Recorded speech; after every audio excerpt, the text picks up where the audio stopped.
கிறிஸ்தவங்களுக்கு நல்ல ஒரு விசுவாசம் எதுன்னு பார்த்தீங்கன்னா இயேசு கிறிஸ்துடைய 2ஆம் வருகை எல்லாரும் எதிர்பார்க்குற ஒன்றா இருக்கு. நம்ம அந்த வசனம் வாசிக்கலாம். யோவான் 14வது அதிகாரம் வசனம் 1 - 4 வரைக்கும் வாசிக்கலாம்.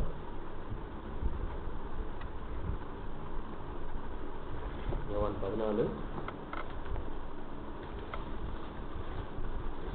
- 4 வரைக்கும். உங்கள் இருதயம் கலங்காது இருக்கிறாங்க. தேவனிடத்தில் விசுவாசமாயிருங்கள், என்னிடத்திலும் விசுவாசமாயிருங்கள். என் பிதாவின் வீட்டில் அநேக வாசஸ்தலங்கள் உண்டு. அப்படி இல்லாதிருந்தால் நான் உங்களுக்கு சொல்லியிருக்கேன். ஒரு ஸ்தலத்தை உங்களுக்காக ஆயத்தமாக்கப் போகிறேன். நான் போய் உங்களுக்காக ஸ்தலத்தை ஆயத்தம் பண்ணின பின்பு நான் இருக்கிற இடத்திலே நீங்களும் இருக்கும்படி நான் மறுபடியும் வந்து உங்களை என்னிடத்தில் சேர்த்துக் கொள்கிறேன். நான் மறுபடியும் வந்து உங்களை என்னிடத்தில் சேர்த்துக் கொள்வேன். நான் போவேன், போயிட்டு மறுபடியும் வருவேன் அப்படின்னு இந்த வசனத்துல வந்து ரொம்ப தெளிவா சொல்லியிருக்காரு. சரி, அவர் வரேன்னு சொல்லியிருக்காரு இல்லையா? இன்னும் கூட ஒரு வசனம் வாசிக்கலாம். அப்போஸ்தலர் 1:11.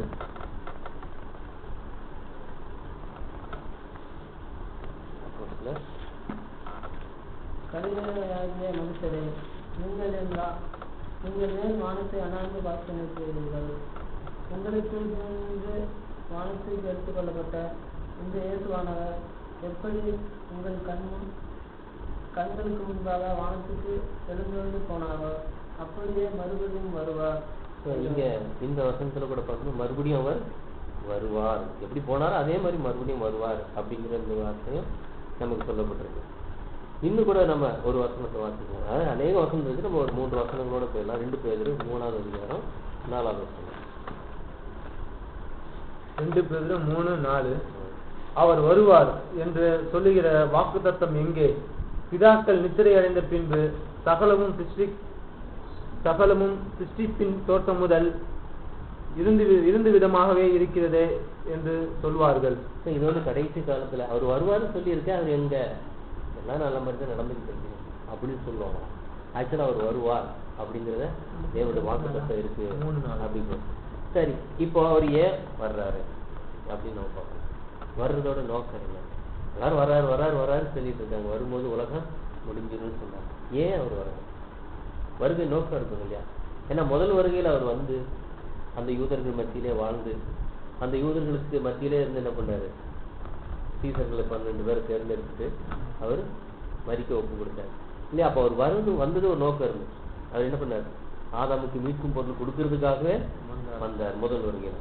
ஸோ அந்த நோக்கம். இப்போ 2வது வருகை ஏன் வர்றாரு?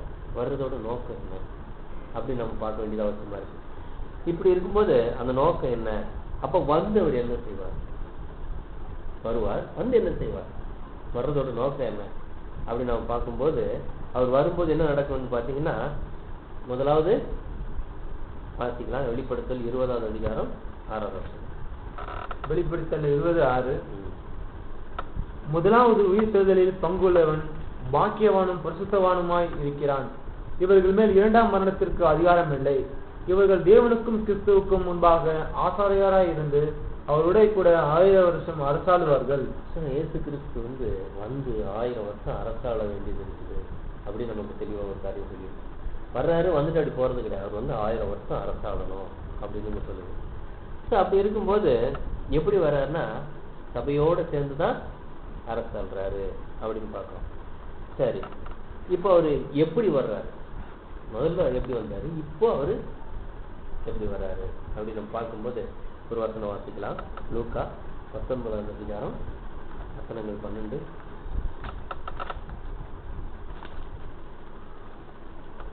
லூக்கா 19:12. லூக்கா 19ஆம் அதிகாரம் 12ஆம் வசனம்.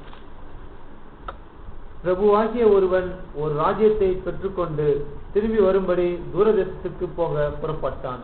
இப்ப அவர் எதுக்கு எப்படி வர்றாரு பாத்தீங்கன்னா, தூர தேசத்துக்கு போயிட்டு ராஜ்யத்தை பெற்றுக்கொண்டு வர்றாரு. தெளிவா இருக்கு அந்த வசனம். பிரபுவாகிய ஒருவன் ராஜ்யத்தை பெற்றுக்கொண்டு திரும்ப வர்றாரு. அப்ப ராஜ்யத்தை யார்கிட்ட அவர் பெற்றுக்கொண்டு வர்றாரு? பிதாவின் இடத்துல இருந்து ராஜ்யத்தை பெற்றுக்கொண்டு ஒரு ராஜாவா தான் அவர் வர்றாரு. இப்ப வந்து அவரு ஒரு மனுஷனாக மனுஷ சரீரத்துல வர்றது கிடையாது இல்லையா? இப்ப இயேசு கிறிஸ்து எல்லாரும் அவர் முதல்ல வந்து இருக்கும்போது எப்படிதான் எதிர்பார்த்தாங்க? ஒரு ராஜாவா தான் எதிர்பார்த்தாங்க இல்லையா? அப்பதான் தேவன் சொல்லும் போது கூட உங்களுக்கு இருதயத்துக்கு ஏற்ற ஒரு ராஜாவை கொடுப்பேன்னு சொல்றாரு, ஒரு மேய்ப்பரை கொடுப்பேன்னு சொல்லியிருக்காரு அநேக இடத்துல. அப்போ ஒரு ராஜாவாக எதிர்பார்த்ததுதான் அரண்மனையை நோக்கி இருந்துச்சு அவங்களுடைய கண்கள். அதனாலதான் அவர் வந்தவரை விட்டுட்டாங்க. சரி, வந்தவர் என்ன செய்யணும் அப்படின்னு பார்க்கும்போது ஜனங்களை நியாயம் தீர்க்கணும். 1000 வருஷம் அரசாடும் போது ஜனங்களை நியாயம் தீர்க்கணும்னு நம்ம பார்க்கிறோம்.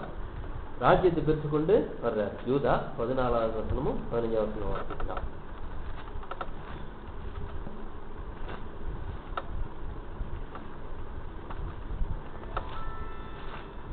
யூதா 14-15 வசனங்கள். ஆதாமுக்கு 7ஆம் தலைமுறையான ஏனோக்கு இவர்களை குறித்து, இதோ எல்லோருக்கும் நியாயத்தீர்ப்பு கொடுக்கிறதற்கு ஆதாமுக்கு 7ஆம் தலைமுறையான ஏனோக்கும் இவர்களை குறித்து, இதோ எல்லாருக்கும் நியாய தீர்ப்பு கொடுக்கிறதற்கு அவர்களில் அவபக்தி உள்ளவர்கள் யாவரும் அவபக்தியாய் செய்து வந்த சகல அவபக்தியின் கிரியைகளின் நிமித்தமும். அதாவது எதுக்காக வர்றாரா? நியாயம் தீர்க்கிறதுக்கு வர்றாரு. இந்த வசனம் ரொம்ப தெளிவா இருக்கு.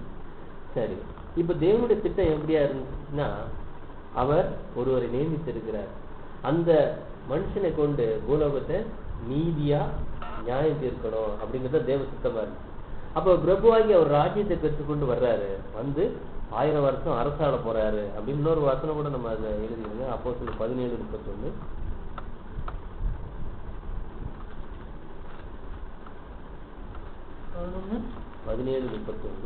அப்போஸ்தலர் 17:31. மேலும் ஒரு நாளை குறித்திருக்கிறார், அதிலே அவர் தாம் நியமித்த மனுஷனை கொண்டு பூலோகத்தை நீதியாய் நியாயம் தீர்ப்பார். அந்த மனுஷனை மருத்துவத்திலிருந்து எழுப்பினதினாலே அது நிச்சயத்தை எல்லோரும் விளங்க பண்ணினார் என்றார். தேவன் ஒரு மனுஷனை நியமித்திருக்காரு, அவரை கொண்டு பூலோகத்தை நீதியா நியாயம் தீர்ப்பாரு. அந்த மனுஷனை மரித்தோரிலிருந்து எழுப்புனதுனால அந்த ஒரு காரியத்தை விளங்க பண்ணியிருக்காரு. எப்படி அவர் மரித்தோரிலிருந்து எழுப்பப்பட்டது உண்மையோ அதே போல அவரை கொண்டு 1000 வருஷம் அரசாண போறாரு, நியாயம் தீர்க்க போறாரு அவரை வச்சு அப்படின்னு பாக்குறோம். அப்ப அவர் ராஜ்யத்தை பெற்று கொண்டு வர்றாரு, ஒரு ராஜாவா வர்றாரு. ராஜாவா வந்து ஜனங்களை நியாயம் தீர்க்க போறாரு அப்படின்னு நம்ம பார்த்திருக்கோம். அடுத்தது இப்போ நமக்கு பார்க்கும்போது அப்ப ஜனங்கள் எங்க இருந்து வருவாங்க அப்படின்னு பார்க்கும்போது யார அவர் அரசாள போறாரு பார்க்கணும் இல்லையா? ஜனங்க யாரு அப்படின்னு போது ஜனங்க எங்க இருந்தா வருவாங்க? அப்போ பிரேத குழியிலிருந்து எல்லாரும் வருவாங்க. ஸோ அவர் வந்திருக்கும் போது என்ன நடக்கும்னு பாத்தீங்கன்னா, முதலாம் உயிர்த்தெழுதல் நடக்கும் இல்லையா? அதான் முதலாம் உயிர்த்தெழுதலுக்கு பங்குள்ளவன் பாக்கியவான்னு சொல்லி சொல்றாரு. அப்போ வந்து பார்க்கும்போது பிரேத குழியில் உள்ள அனைவரும் அவருடைய சத்தத்தை கேட்கிற ஒரு காலம் வரும். எப்படி லாசருடைய பேரை சொல்லி கூப்பிடும்போது லாசர் எப்படி மரணத்துல இருந்து எழுச்சி வந்தாரோ அதே போல ஒவ்வொரு மனுஷனும் பிரேத குழியில இருந்து எல்லாரும் என்ன பண்ண வேண்டியிருக்கு? எழுச்சி வர வேண்டி இருக்குது. அதாவது பார்க்கும்போது யோவான் 5:28-29.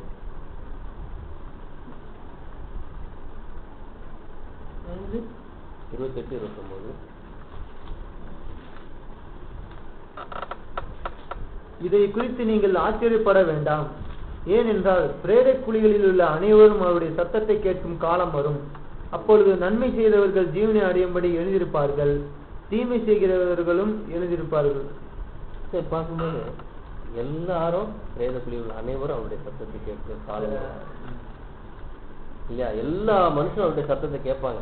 ஆக்கினி அடையும் ஆக்கினின்றது வந்து அங்கே தீர்ப்படையும்படி, அதாவது சோதித்து தீர்ப்படையும்படி அப்படின்னு அந்த வார்த்தையோட அர்த்தம். ஆக்கினின்றது வந்து சோதித்து தீர்ப்படையும்படி வருவார் அப்படின்னு சொல்லுங்க. சரி, அடுத்தது பாத்தீங்கன்னா வந்து அவர் என்ன பண்ண வேண்டியிருக்கு? மரித்தோர்ந்து அவங்களை எழுப்பணும். அதுக்கு முன்னாடி இன்னொரு காரியம் செய்யணும் இல்லையா? இப்பிரபஞ்சத்தின் தேவன் சாத்தான் எல்லாருடைய மனக்கண்ணையும் கட்டி வச்சிருக்கான் இல்லையா? குருடாக்கி வச்சிருக்கான். இப்ப முதல்ல வந்து அவனை கட்டணும்.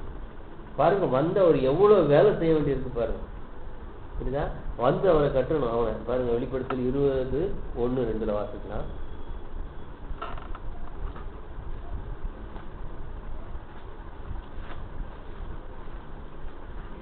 ஒரு தூதன் பாதாளத்தின் திறவுகோலையும் பெரிய சங்கிலியும் தன் கையிலே பிடித்துக்கொண்டு வானத்திலிருந்து இறங்கி வர கண்டேன்.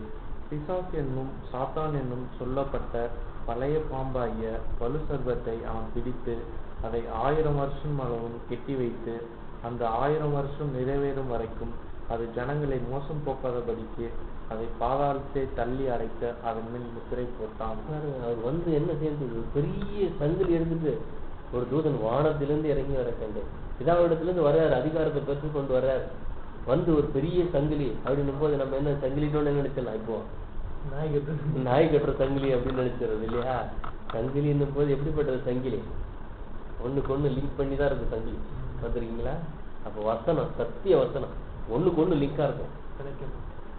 வேத வசனத்தை தான் சங்கிலின்னு சொல்ற, பெரிய சங்கிலி இல்லையா? தேவனுடைய ஜட்ஜ்மெண்ட் எதுல இருந்து கொடுக்க போறாரு? தேவனுடைய வார்த்தையில இருந்து அவனுக்கு கொடுக்க போறாரு ஜட்ஜ்மெண்ட். அந்த வார்த்தையினாலதான் அவனை கட்ட போறாரு. இப்ப சாத்தானை கட்டுறன்னு என்ன பண்ணணும்? என்ன பண்ணணும்? தேவன் அவனுக்கு அனுமதி கொடுத்திருக்காரு இவ்வளவு நாள் இல்லையா?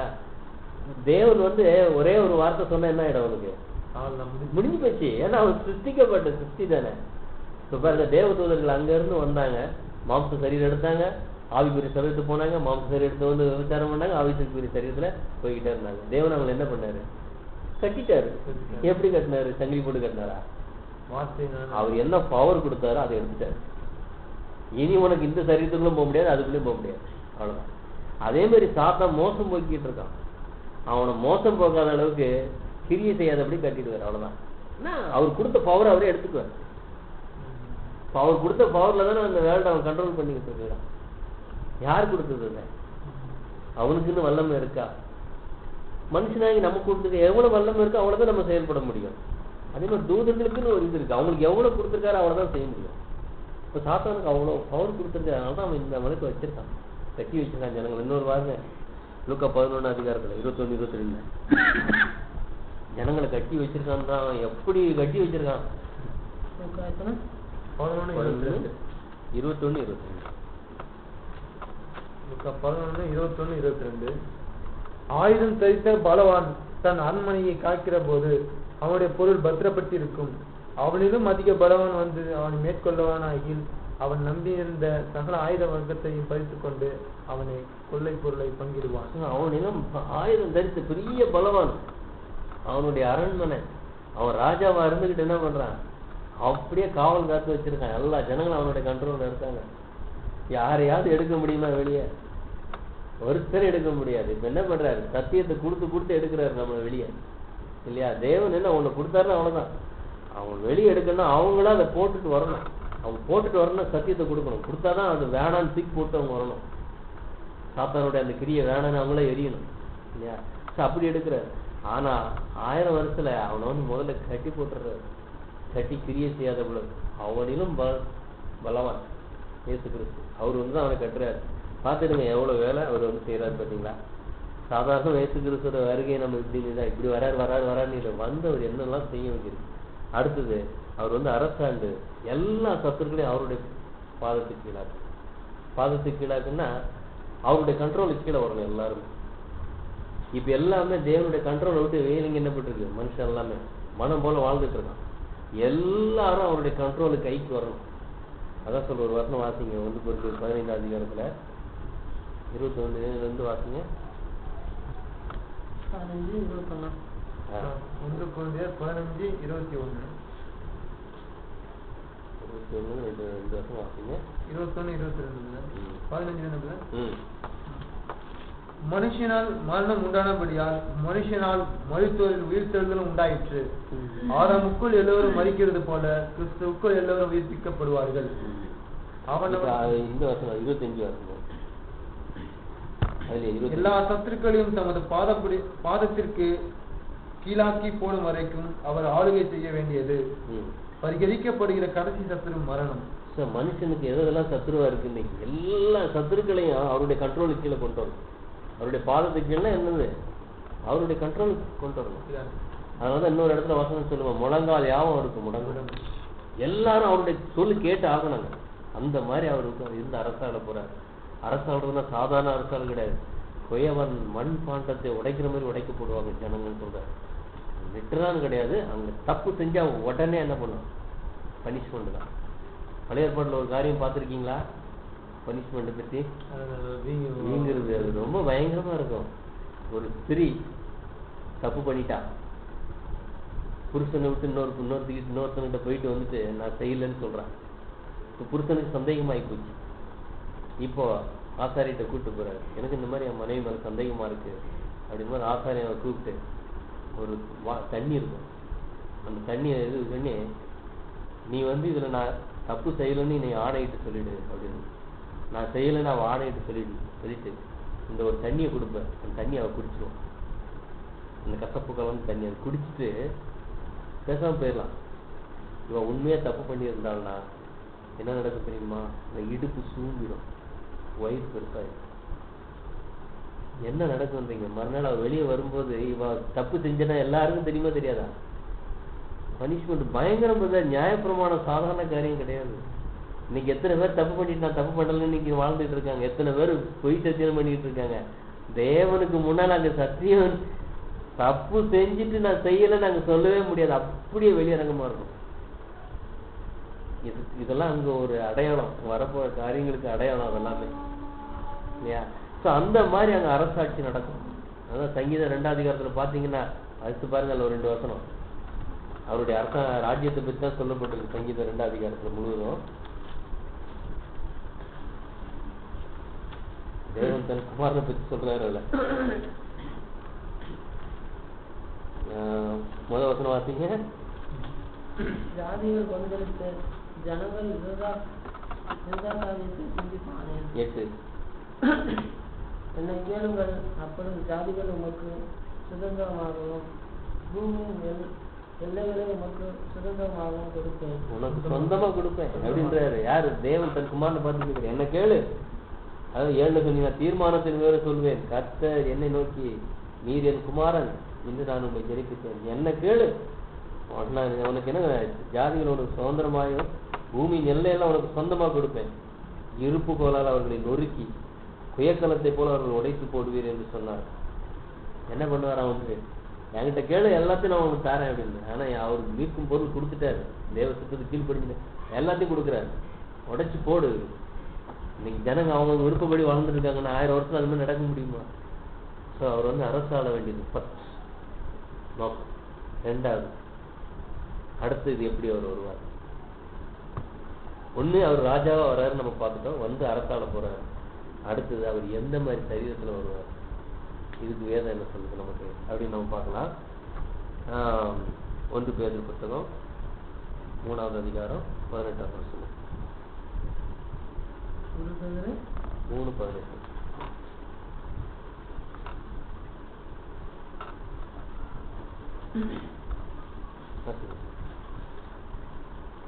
ஏனெனில் கிறிஸ்து தம்மை தேவனுக்கு செலுத்தும்படி அநீதியுள்ளவர்களுக்கு பதிலாக நீதியுள்ளவராய் வருவார். பாவங்கள் நிமித்தம் ஒரே தரம் பாடுபட்டார். அவர் மாம்சத்தில் கொலை உண்டு, ஆவியிலே உயிர்ப்பிக்கப்பட்டார். இப்போ புரியல. அதாவது 1 Corinthians 15 இது முன்னாடி சொன்னீங்களா? எல்லா சத்துருக்களையும் தமது பாதத்துக்கு கீழாக்குவரை ஒரு ஆளுகை செய்ய வேண்டியது. அதுக்கப்புறம் கடைசி சத்துரு மரணம். இப்ப மனுஷனுக்கு எதெல்லாம் சத்துருவா இருக்குது அப்படின்னு பாத்தீங்கன்னா, பாவத்தினால வந்த மரணம் இல்லையா? பாவம் செய்யற ஒருத்தருக்கு என்னதான் கொடுத்தவனுங்க? மரணத்தை தான் கொடுத்தவனு. தேவனுடைய தீர்ப்பே அதுதான். அப்ப அவங்க எல்லாம் பாவம் செஞ்சதுனால எல்லாருக்கும் மரணம் வந்துருச்சு. இப்ப அங்க 1000 வருஷத்துல அவர் அரசாளும் போது எல்லாரையும் என்ன பண்ணணும்? அவரு திருத்தி பாவத்திலிருந்து அவங்களை விடுவிச்சு கொண்டு வரணும். விடுவிச்சு கொண்டு வந்தாச்சுன்னா எல்லாரும் பாவம் செய்யாத ஒரு நிலைமைக்கு வந்துட்டாங்கன்னா அங்க என்ன கிடையாது? மரணத்துக்கு வேலை கிடையாது. பாவம் செஞ்சவங்க என்ன பண்ணாரு? கடைசியில 1000 வருஷம் கடைசியில கம்ப்ளீட்டா எல்லாத்தையும் அழிச்சிடுறாரு. பாவம் செஞ்சவங்களெல்லாம் அழிச்சிட்டாரு. பாவம் செய்யாதவங்க அந்த பக்கம் நிக்கிறாங்க. இப்ப மரணத்துக்கு என்ன வேலை இருக்கு? மரணத்தையே அழிச்சிடுறாரு. மரணமே கிடையாது, எடுத்துடுறாரு. அதான் கடைசி சத்துரு மரணம். இன்னும் எத்தனையோ சத்துருக்கள் நீங்க மனுஷனுக்கு இருக்கு பாத்தீங்களா? அது எல்லாத்தையும் அவர் எடுக்கிறதுக்காக தான் ஆளுங்க செய்யறாரு. அது எடுக்கிற ஒரு வேலையை சபை கிட்ட கொடுக்குறாரு. நம்ம கிட்ட கொடுத்து நாம தான் என்ன பண்ண போறோம்? அந்த வேலையை ஒர்க்க பண்ண போறோம். இன்னைக்கு பாருங்க, நம்ம ஒருத்தர் திருத்துறதுக்கு இவ்வளவு கஷ்டப்படுறோம். அன்னைக்கு எல்லாரையும் நாம என்ன பண்ண திருத்துற ஒரு வேலையை கொடுக்க போறாரு. ஆனா நம்ம மட்டும் கிடையாது, பூமியில இருக்கிற நீதிமான்கள் அந்த வேலையை செய்ய போறாங்க. நாமளும் அதுக்கு வேலையா இருப்பான். தேவதூதர்கள் அந்த வேலையை செய்ய போறாங்க. சாதாரணமா கிடையாது. அந்த மனுஷனை திருத்துறதுக்கு தேவதூதர்கள் யூஸ் பண்றாரு. அவர் தேர்ந்தெடுத்து வச்சிருக்க பூமியில நீதிமான்களை யூஸ் பண்ண போறாரு, நம்மளை யூஸ் பண்ண போறாரு இல்லையா? சோ இவ்வளவு சேர்ந்து அவங்களை நல்வழிப்படுத்தணும். இப்ப நல்வழி எப்படிங்க வாழணுங்கிறத அவங்க கேள்வி கேட்கும்போது அவங்களை என்னத்தான் காட்ட வேண்டியிருக்கு? முன் உதாரணமா காட்ட வேண்டியதா இருக்கு. இப்ப நமக்கு தேவகுமாரனுங்க அவர் இப்படி இருந்தாருங்கன்னு சொன்னா எங்க மனுஷனை யாராவது காட்டுங்கன்னு கேட்பாங்க அவங்க. அப்படித்தானே கேட்பாங்க. இப்ப நம்ம என்ன பண்றோம்? தேவகுமாரனுங்க, ஆனா அவர் கம்ப்ளீட்டா மாம்சத்துல வந்தாருன்றது நம்ம வசனம். அதுதானே நமக்கு இப்ப இன்னைக்கு ஜீவனா இருக்கு, பலனா இருக்கு. நம்ம போல சோதிக்கப்பட்டாருன்னு போது நமக்கு எப்படி இருக்கு? பாவம் செய்யல அவரு அப்படின்னும் போது அதுதானே நமக்கு பலனா இருக்கு. அந்த மக்கள் அப்ப யாரு பாவம் செய்யாம இருக்க முடியும்? அந்த மாதிரி இருந்த ஆளை யாரா காட்டுங்கன்னும் போது சபையை காட்டுவார். அப்போ அதுக்கு ஒரு உதாரணம் தேவை இருக்கு பாத்தீங்களா? அப்ப அவங்கள பாருங்க, அவங்க இப்படி இருந்தாங்க, அவங்களுக்கு எப்படிப்பட்ட ஆசீர்வாதத்தை கொடுத்துருக்கணும் போது அப்ப நான் கீழ்ப்படிஞ்ச எனக்கு என்ன கிடைக்கும்? அவங்கள மாதிரி பூமியிலே உனக்கு நித்திய ஜீவன் கிடைக்கும்பா. பூமி எப்படி அவங்க அந்த பூமியோட சீதோஷத்தை அந்த இதெல்லாம் பார்க்கும்போது அவங்களுக்கு ஆசையாயிடும். இந்த பூமியில நம்ம வாழணுங்கிற எண்ணம் அவங்களுக்கு வந்துடும் தான். இப்ப நமக்கு இப்படி இந்த இருக்க சூழ்நிலை என்ன வருது? இன்னும் 10 வருஷம் வாழ்ந்தாலே போதும், நம்ம எப்படா போவோம்னு இருக்கு. ஏன்னா அந்த வெயில் அந்த மாதிரி கண்டிஷன் அப்படி இருக்குது. நம்ம செய்யற வேலைகள் அங்க அந்த மாதிரி கிடையாது. நெத்தி வேற நிலத்துல விழுந்து சம்பாதிக்கணும் கிடையாது. பூமி 100 மடங்கு பலன் கொடுக்கும். அந்த ஆசீர்வாதத்தையும் காமிச்சிருவார். நீ கீழ்படிஞ்சினா இதுல நீ எப்போதும் இருக்கலாம். உனக்கு மரணம் இல்லாத ஒரு வாழ்க்கை நான் உனக்கு தரேன், நீ எப்போதும் வாழலாம் இல்லையா? உனக்கு நித்திய ஜீவன் கொடுக்குறேன், ஜீவ வெளிச்சத்துக்கு கனியை கொடுக்குறேன். உன் சரீரம் வயசாகாதுப்பா. நீ சாப்பிட்ற அந்த கனி உன்னுடைய சரீரத்தை அந்த செல்ல என்ன பண்ணுவோம்? சாகாம வச்சுக்கோ அந்த கனி. இன்னைக்கு அது இல்லாதனாலதான் எல்லாம் சேர்த்து போய்கிட்டு இருக்காங்க, வயசாகுது. அந்த மாதிரி இது கொடுத்துட போறாரு. அப்ப அதை பார்த்துட்டு அவங்க என்ன பண்ணணும்? அப்ப தன்னுடைய தவறுகளை திருத்தி அந்த ஒரு வாழ்க்கைக்கு அவங்க வந்துட்டாங்கன்னா அவங்களுக்கு நித்திய ஜீவன். இப்ப கடைசியில கீழ்ப்படியாதவங்களுக்கு மரணம், கடைசி சத்துரும் மரணம். மனுஷனுக்கு எதிரியா இருக்கிற அந்த இது மரணம் தான், அதே எடுத்துடுறாரு. அப்போ பூமியில எப்போதும் ஜனங்கள் இருப்பாங்க இல்லையா? அந்த ஒரு வேலையை தான் அவர் செய்ய போறாரு. சாதாரண வேலை கிடையாது. அவர் அவ்வளவு பாடுபட்டு இன்னும் ஒரு மனுஷன் மேல எவ்வளவு இரக்கமா இருக்காரு பாருங்க. தேவன் தன் குமாரனை வச்சு இந்த பூமியே அரசாண்டு ஜனங்களெல்லாம் சீர்படுத்தணும் போது அந்த ஒரு வேலைக்கு நம்மளை எடுக்கிறாரு. அதனாலதான் நம்ம வாழ்க்கையில எத்தனை போராட்டங்கள் வந்தாலும் என்ன பண்ண வேண்டியிருக்கு? இன்னைக்கே சோர்ந்துடுறோமே, அன்னைக்கு எப்படிப்பட்ட மோசமான ஜனங்களெல்லாம் சந்திக்க வேண்டியிருக்க இல்லையா? ஆனா அன்னைக்கு நமக்கு பாதிப்பு உண்டாக்காது. இன்னைக்கு பாதிப்புனால்தான் நம்ம என்ன பண்றோம்? நொந்துடுறோம் ஒரு டைம்ல இல்லையா? நம்ம இன்னைக்கு எவ்வளவு சகிப்பு தன்மையை, எவ்வளவு கஷ்டங்களை நம்ம சகிக்கிறோமோ அங்க நமக்கு அது ஹெல்ப்பா இருக்கும். இப்ப தேவன் பாருங்க, நம்ம எத்தனை தப்பு செய்யும் போது கூட தட்டி கொடுத்து தப்பு செய்யாது, இனிமே தட்டி தானே கொடுக்குறாரு, அடிக்கலையா? அந்த மாதிரி குணம் நமக்கு வரணும். அதுக்குதான் நம்ம வாழ்க்கையில கஷ்டம் இல்லையா? இப்ப அவர் எப்படி வருவார்? அடுத்து புரிஞ்சு சொல்றது எப்படி வருவார்? இப்போது எல்லாரும் இப்ப என்ன பண்ணிட்டு இருக்காங்க? கையில ஓட்டை. அவர் வரும்போது எப்படி கண்டுபிடிச்சிடலாமா? கையில இருக்கிற அந்த ஆணி ஓட்டையை வச்சுதான் நான் கண்டுபிடிச்சிருவேன் அப்படின்னு ஒரு பாட்டு கூட இருக்கு. என் இயேசு ராஜாவை நான் பார்த்தால் போதுன்னு ஒரு பாட்டு இருக்கு. அங்க போய் அவர் ஒவ்வொரு காயத்துக்கு நான் முத்தம் செய்வேன்னு சொல்லி பாடுறாங்க. நம்ம அவர் மாம்சத்துல கொலை உண்டு, ஆவியில் உயிர்ப்பிக்கப்பட்டாருன்னு வசனம் இருக்கு. ஆவிக்குரிய சரீரத்துல உயிர்ப்பிக்கப்பட்டிருக்காரு. மாம்சத்தை அவர் என்ன பண்ணிட்டாரு? கொடுத்துட்டாரு ஒரு டைம்.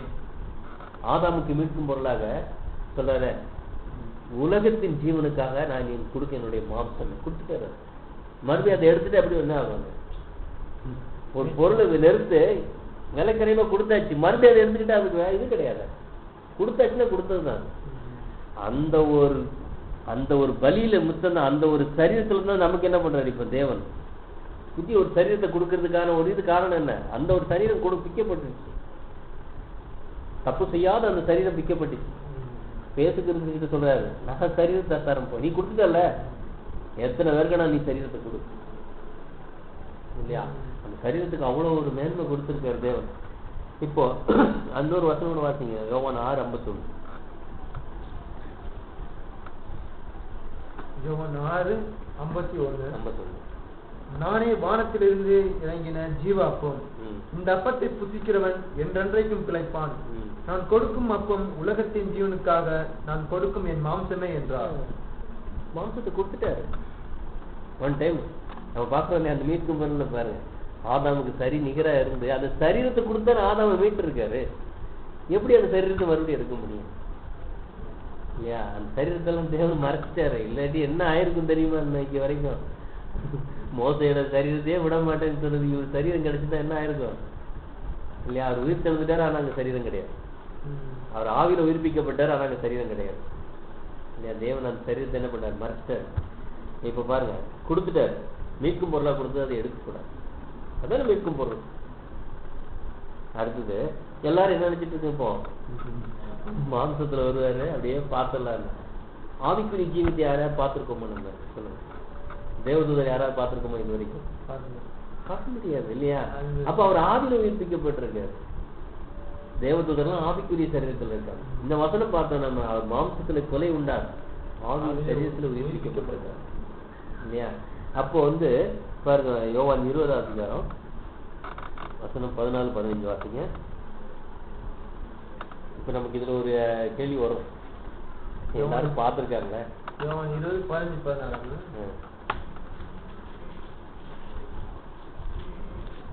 14-15. இவைகளை சொல்லி பின்னாக திரும்பி இயேசு நிற்கிறதை கண்டால், ஆனால் அவர் இயேசு என்று அறியாதிருந்தார். இந்த மரியாள், இந்த அம்மா இயேசு கிறிஸ்து உயிர் தெழுந்துட்டாருன்னு எல்லாரும் சொல்றாங்க. இவர் இந்த சரீரத்தை தேடிட்டு சரீரத்தை காணும்னு துக்கத்தோடு இந்த அம்மா போறாங்க. போகும்போது பின்னால ஒரு சொல்றாரு, என்ன தேடுறது? அப்போ இயேசு அவளை பார்த்து, ஸ்திரீயை ஏன் அழுற, ஏமா அழுகுறன்னு கேட்கிறாரு. யாரை தேடுற அப்படின்னு கேட்கிறாரு. அவள் அவரை தோட்டக்காரன் தெரிஞ்சு என்ன சொல்றாங்க, ஐயா நீங்க அவரை எடுத்துட்டு எனக்கு கொடுத்துருங்க. தோட்டக்காரன்னு நினைக்கிறது. எப்படி நினைச்சது? அது காதுல கேட்கறத வச்சு தோட்டக்காரன் நினைச்சிருக்குமா? கண்ணால பாக்குது, கண்ணால பாக்குது. அங்க வேற ஒரு சரீரத்தை எடுத்து வந்திருக்காரு.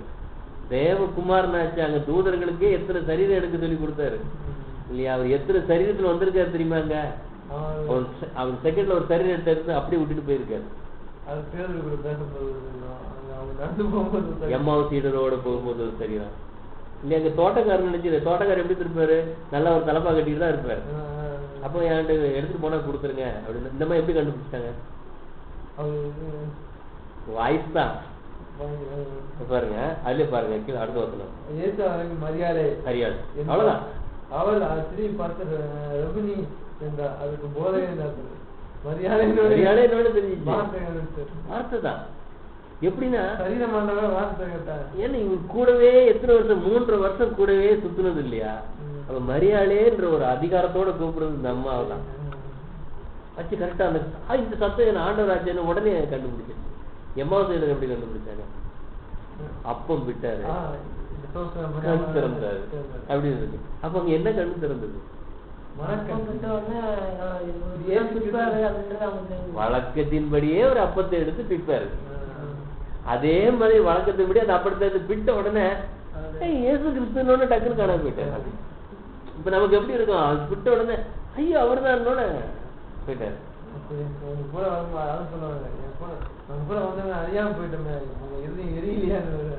எத்தனை இடத்துல தெரியுமா அவர் அடையாளத்தை வச்சு கண்டுபிடிச்சாங்க. அங்க போய் கடல்ல மீன் பிடிக்கிறதுக்கு போயிட்டாங்க எல்லாரும். மீன் பிடிக்க போயிடலான்னு போயிட்டாங்க. ட்ரெஸ் இல்லாம மீன் பிடிச்சிட்டு இருக்காரு. இப்போ பிள்ளைகளே புசிக்கிறது ஏதாவது இருக்குதான்னு கரையிலன்னு கேக்குறாரு. ஒண்ணுமே கிடைக்கல. ராப்பூரா ஒண்ணுமே கிடைக்கல. கிடைச்சுன்னா என்ன இருக்கும் அங்க மனசு? சரி நாளைக்கு மீன் பிடிக்க வந்துடலாங்கிற எண்ணம் வந்துடுறாங்க. மீனே கிடைக்கல. திரும்பி வந்துட்டு இருக்காங்க. உடனே சொல்றாரு, வலது பக்கம் போடுங்கன்னாரு. வந்திருக்கவர் அவரு. எப்படி கண்டுபிடிச்சாங்க? பேதர்கிட்ட சொல்றாரு, அந்த பக்கம் போடுப்பா உனக்கு நிறைய மீன் கிடைக்கும்னு சொல்றாரு. அப்படி போட்டோம். நாங்க மீனை பார்த்த உடனே கர்த்தர் நிக்கிறாரு. உடனே ட்ரெஸ்ஸை கட்டி தண்ணியில குதிச்சு ஓடுறாரு. முன்னால ஓடியாரு. அப்போ பேதர். இப்படிதான் அவங்க கண்டுபிடிச்சாங்களே தவிர அவர் சரீரத்துல இந்த ஒரு இதுல வரல. ஆனா ஒருத்தருக்கு மட்டும் இந்த ட்ரெஸ் இது கொண்டு காமிச்சாரு. யாரு? ஆமா, நான் அந்த காயத்துல கைய விட்டு பார்க்கல நம்ப மாட்டேன்னு சொன்னாரு இல்லையா? ஏன்னா அநேக நேரத்துக்கு சொல்லுவாங்க, நாம அநேக காரியங்கள் நம்புறது கிடையாது. ஏன்னா தோம வந்த இடத்துல இருக்கிறோம்னு சொல்லுவாங்க நம்மள இல்லையா?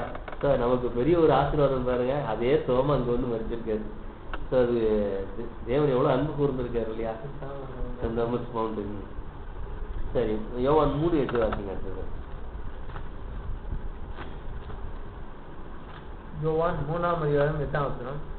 காற்றானது தனக்கு இஷ்டமான இடத்திலே வீசுகிறது, அதன் சத்தத்தை கேட்கிறாய், ஆகிலும் அது இன்ன இடத்திலிருந்து வருகிறது என்றும் இன்ன இடத்துக்கு போகிறது என்றும் உனக்கு தெரியாது. ஆவியினால் பிறந்தவன் எவனோ அவனும் அப்படியே இருக்கிறான் என்றார். லிட்டரலா ஒண்ணு சொல்றேன். ஆவியில பிறந்தா எப்படி இருப்பான்னா அந்த காத்து மாதிரி இருப்பாங்கன்னு பாக்குறோம். ஆனா வேற அர்த்தத்தை சொல்றாரு. அந்த ஒரு காரியத்தை ஒப்பிட்டு வேற காரியத்தை சொல்றாரு. ஆவியில பிறந்த எப்படி இருந்தா காற்றை போல இருப்பாங்க அப்படின்னு சொல்ல. பூட்டி இருக்கிற வீட்டு நடுவில் என்ன டக்குன்னு உங்களுக்கு சமாதானம் அப்படின்னு. இந்த மாம்ச சரீரத்துல அந்த பூட்டி இருக்க வீட்டுக்குள்ள வர முடியுமா? தடை செஞ்சிடும் இல்லையா அந்த மாம்சம். மண் சரீரம் அது அந்த மாதிரி கொண்டு வர முடியாது. சரி, பார்க்கும்போது இதுல மெயினா இன்னொன்னு பாத்தோம்னா 1 Corinthians 15:50 வாசிங்க. மாம்சமும் ரத்தமும் தேவனுடைய ராஜ்யத்தை சுதந்திரிக்காது. 15:50 சகோதரரை, நான் சொல்லுகிறது என்னவெனில், மாம்சமும் ரத்தமும் தேவனுடைய ராஜ்யத்தை சுதந்திரிக்க மாட்டாது. அழிவுள்ளது அழியாமையும் சுதந்திரிப்பதில்லை. அழிவுள்ளது எது? சரீரம். மாம்ச சரீரம் அழிவுள்ளது. இது அழியாமையை சுதந்திரித்து கொள்ள முடியாது இல்லையா? மண்ணிலிருந்து எடுக்கப்பட்ட நீ மண்ணுக்கே திரும்புவாயின்னு தேவன் அங்க சாபம் கொடுத்தாரு இல்லையா? அந்த மண்ணுக்கு போன அந்த மனுஷனை மறுபடியும் மீட்கணும்னு சொன்னா பாவம் செய்யாத இந்த சரீரம் என்ன பண்ணுவாங்க? கொடுக்கப்பட்டாங்க இல்லையா? அங்க மாம்சமும் ரத்தமும் தேவனுடைய ராஜ்யத்துக்குள்ள போகாது. மாம்ச சரீரத்தோட மாம்ச ரத்தத்தோட தேவனுடைய ராஜ்யத்துக்குள்ள போக முடியாது. அப்ப அவர் ஆவியில் உயிர்ப்பிக்கப்பட்டதோ இது ஒரு அடையாளம். அடுத்தது எபிரேயர் 2வது அதிகாரம் 16வது வசனம்.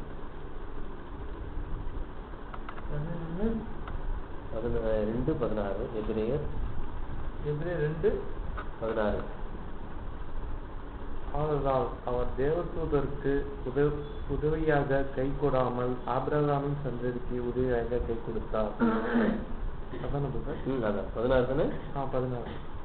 பிள்ளைக்கு மாம்சத்தை ரத்தத்தை உடையவராக அவரும் அவர்களை போல அதுல அடுத்த வருஷமா இருக்கும். அவரும் அவர்களை போல மாம்சத்தை ரத்தத்தை உடையவரானா இருக்கு. அதனால் 14 மாம்சத்தை ரத்தத்தையும் உடையவரா தான் அவர் வந்தார். அந்த மாம்சத்தை ரத்தத்தையும் கொடுத்துட்டாரு. அதுல 9வது வசனம், ஏனென்றால் தேவனுடைய கிருபையினால் ஒரு உபகாரம் மரணத்தை ருசி பார்க்கும்படி தேவதூதரிடம் சற்று சிறியதாக பெற்றிருந்தார். ஒவ்வொருத்தருக்காக அவர் மரணத்தை ருசி பார்க்க வேண்டியது, அந்த சரீரத்தை கொடுக்க வேண்டியதா இருந்தது அப்படிங்கிறது இந்த இடத்துல பாக்குறோம். அடுத்தது யோவான் 14:19.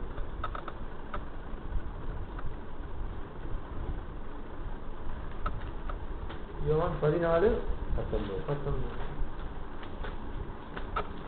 இன்னும் கொஞ்ச காலத்திலே உலகம் என்னை காணாது, நீங்களோ என்னை காண்பீர்கள். நான் பிழைக்கிறபடியினாலே நீங்களும் பிழைப்பீர்கள். என்ன சொல்றாரு? இன்னும் கொஞ்ச காலத்துல உலகம் என்னை காணாது, நீங்கள் என்னை காண்பீர்கள். உலகம் என்னை காணாது, நீங்கள் என்னை காண்பீர்கள். எப்படி நாம காண்போம்? அது வசனம் இருக்கு. 1 யோவான் 3:2.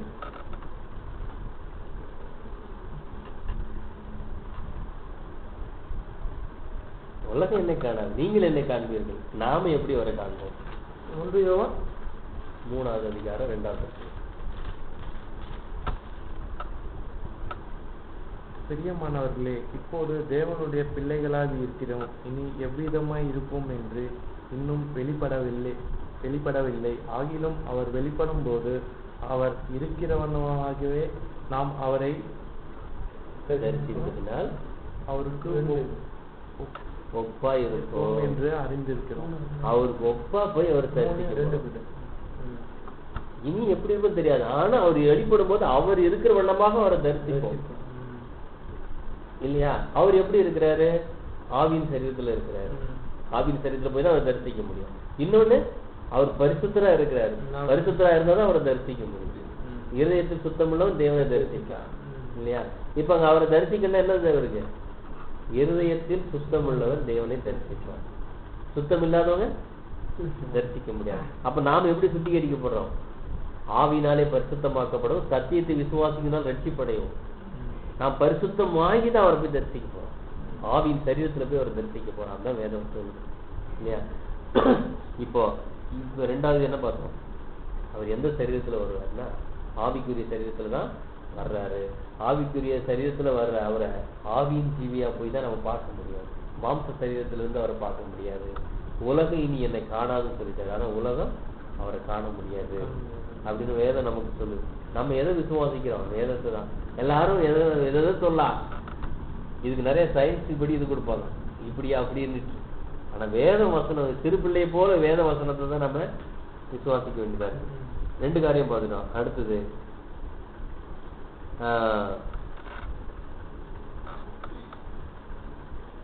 சபை நாம எப்படி பார்க்க போறோம் அப்படிங்கும்போது நம்ம பார்த்தோம் இல்லையா, ஆவிக்குரிய சரீரத்துல போய் தான் அவரை பார்க்க போறோம்.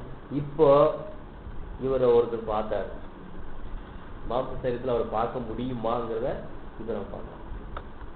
இந்த மாம்ச சரீரத்துல அவரை பார்க்க முடியுமாங்கிறது நம்ம ஒரு கொஞ்சம் வசனங்களோட பார்க்கலாம். மகிமை அடைந்த இயேசு கிறிஸ்துவை பார்த்தவர் யாரு? அப்போஸ்தலன் பவுல். பார்த்து அவருடைய நிலைமை என்னாச்சு? 3 நாளா கண்ணு தெரியல இல்லையா? அப்போ இது மத்திய 5:8 வாசிங்க. சரி, அது வேண்டாம், அதெல்லாம் நம்ம பார்த்துட்டு 20 சுத்தமுள்ள தேவனை தரிசிப்பாரு சொல்லப்பட்டிருக்கு.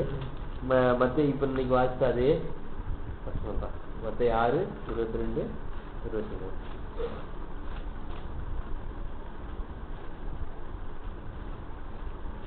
மத்திய 6:22, 23.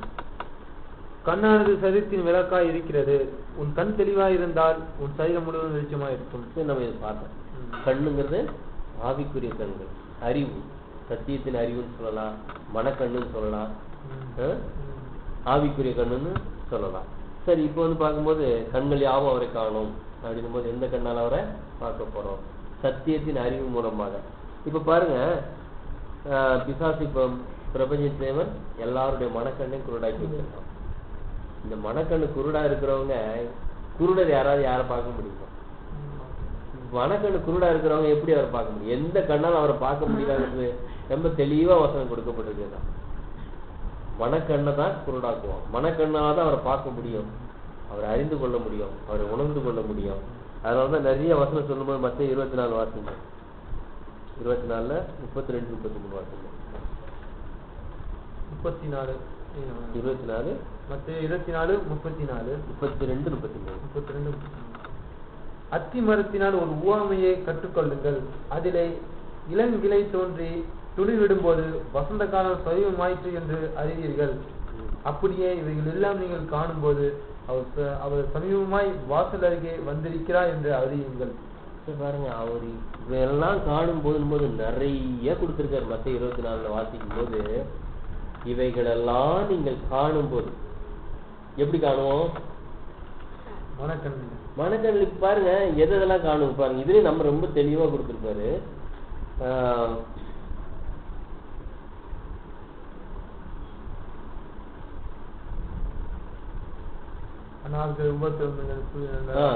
சூரியன் அந்தகாரப்படும்.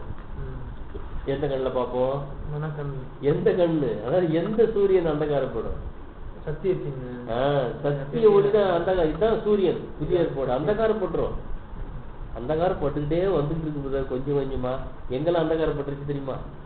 பாபிலோன் ஃபுல்லா சூரியன் அந்தகாரம் ஆயிடுச்சு.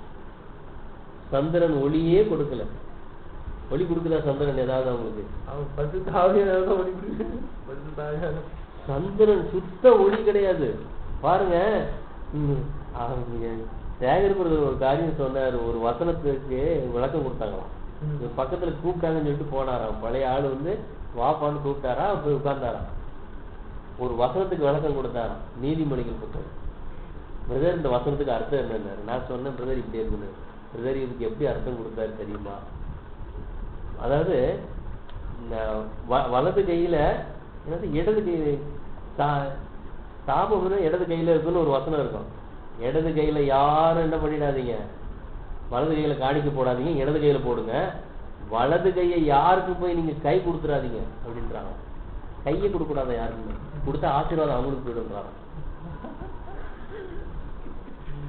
வெளியில போய் யாருக்கும் கை கொடுத்துடாதீங்க, உங்க ஆசீர்வாதம் அவங்களுக்கு போயிடுன்னா வந்து சொல்றாரு. எங்களுக்கு இவ்வளவு மோசமா இருக்கா அப்படின்னு. அவ்வளவு உட்கால என்ன ஆயிடுச்சு? பழைய தந்திரம் தானே அது. ஒளியே சுத்தமா கிடையாது. அந்த பலியே இல்லையா, அது எதுக்காக அந்த பலி இட்டாங்க? எங்கேயாவது இருக்கா பாருங்க, சுத்தமா அப்படியே கருப்பாயிடுச்சு. சூரியன் அந்தகாரப்பட்டு போயிடுச்சு. இப்போ பாருங்க, அந்த நாள் உபத்திரம் முடிந்த உடனே சூரியன் அந்தகாரப்படும், சந்திரன் ஒளியக்கூடாது இருக்கும், நட்சத்திரங்கள் வானத்திலிருந்து விடும். எந்த நட்சத்திரம்? பைபிள் நட்சத்திரம். பெரிய பெரிய ஆட்களுடைய வீழ்ச்சியெல்லாம் தெரியும். பாருங்க, இன்னைக்கு பெரிய பெரிய ஆளுங்களா இருந்துகிட்டு இன்னைக்கு போதனை பண்ணிக்கிட்டு இருக்கவங்களோட வீழ்ச்சியை பாக்குறீங்களா? ஐயோ இப்படிலாம் பேசுறான், இவ்வளவு தப்பு பண்றான் அப்படின்னு வந்துருச்சு வெளியே. அவ்வளவு மோசமா இருக்கு. பைபிள் ஸ்டார் அவங்களாம் எப்படி சூப்பர் ஸ்டார், அந்த ஸ்டார்னு உலகத்துல வச்சிருக்காங்களே, இவங்க பைபிள் ஸ்டார். இவங்களுடைய வீழ்ச்சி எல்லாம் தெரியும். பாருங்க, வானத்திலிருந்து விடும், வானத்தின் தத்துவங்கள் அசைக்கப்படும். எந்த சத்துவம்? வானன்றது என்னது? அந்த வானம் கிடையாது. இந்த வானம் வந்து கிறிஸ்துவ மண்டலத்தை குறித்து சொல்லப்பட்ட வானம். அந்த வானம் அது வேற. கிறிஸ்துவ மண்டலத்துல தத்துவங்கள் அசைக்கப்படும். தத்துவன்றது என்னது? தேவனுடைய வசனங்கள் அசைக்கப்பட்டுக்கிட்டு இருக்கு. நீங்க எல்லாமே தப்பு தப்பா என்ன பண்ணிட்டு இருக்காங்க? போதிக்கிட்டு இருக்காங்க. அசைக்கப்பட்டு போச்சு. பாருங்க, அப்பொழுது மனுஷகுமாரனுடைய அடையாளம் வானத்துல காணப்படும். எந்த வானத்துல காணப்படும்? இந்த வானத்தை பார்த்துட்டு இருக்காங்க. இப்படி அடையாளம் கொடுத்திருக்காரு நிறைய. இதெல்லாம் காணும்போது அவருடைய அடையாளம் வானத்துல காணப்படும். இப்ப வானத்துல என்ன அடையாளம் காணப்படும் சொல்லுங்க. இதுக்கும் விளக்கம் வச்சிருக்காங்க. என்ன விளக்கம் தெரியுமா? சிலுவை காணப்படுமா? சிம்பிள்ஸ். அதாவது கிறிஸ்தவனாலே ஒரு அடையாளம் சிம்பிள்ஸ். அதாவது இதைத்தான் வானத்துல காணப்படும்ன்றாங்க. இதுக்கும் அடையாளம், இதுக்கும் அவங்க சும்மா விட்டு வைக்கல.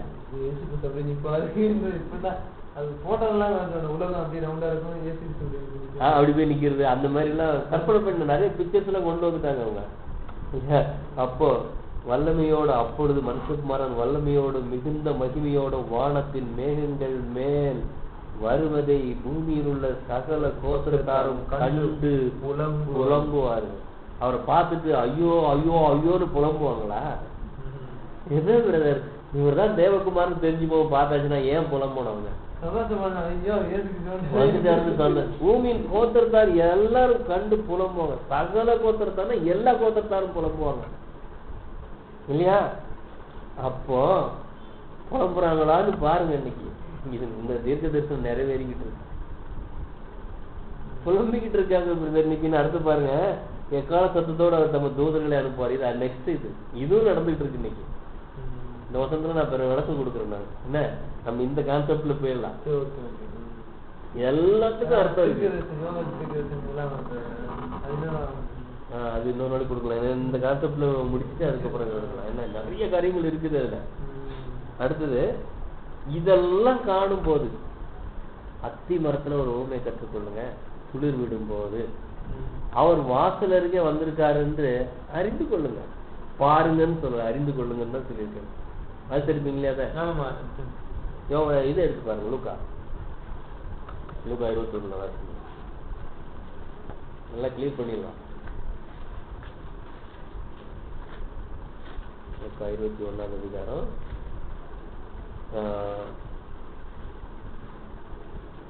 27 பாருங்க. இல்லை என்று சாதிக்கிற 27. அப்பொழுது மனுஷகுமாரன் மிகுந்த வல்லமையோடு மகிமையோடு மேகங்கள் மேல் வருவதை காண்பார்கள். இவைகள் சம்பவிக்க தொடங்கும் போது, எவைகள் சம்பவிக்க தொடங்கும் போது மேல சொல்லிருக்காரு சூரியன். இவைகள் சம்பவிக்க தொடங்கும் போது உங்கள் மீட்பு சமீபமா இருக்கு என்று, மீட்பு சமீபமா இருப்பதால் நீங்கள் நிமிர்ந்து பார்த்து உங்கள் தலைகளை உயர்த்துங்கள். இங்க சபைக்கு ஒண்ணு நமக்கு ஒண்ணு கொடுத்துட்டாரு. அடுத்த வசனம், அன்றியும் அவர்களுக்கு ஒரு உவமையை சொன்னார். அத்தி மரத்தை மத்தி மரத்தையும் மற்ற எல்லா மரங்களையும் பாருங்கள், அவைகள் தளிர்த்திருக்கிறது துளிர்க்கிறது. நீங்கள் காணும் போது வசந்த காலம் சமீபமாயிற்று என்று அறியீர்கள். இந்த அத்தி மரம் எது?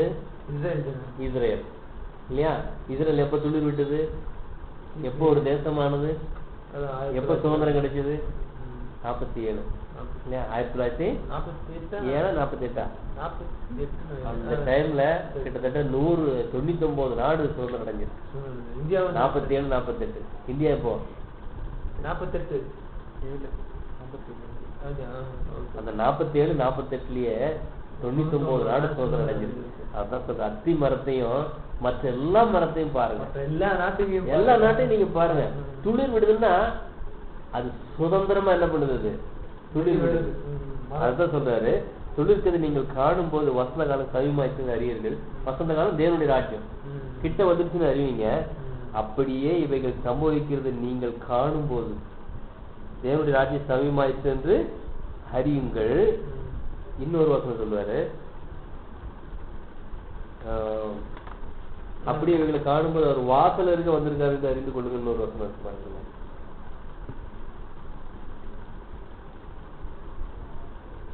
மத்தியில 24 3 சுவிசேஷத்துல இருக்கு. வருகை ஆமா, மத்திய 24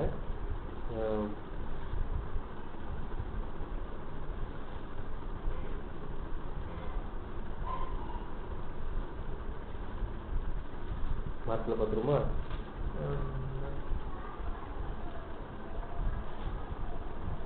மார்க் 14 இருக்குங்க.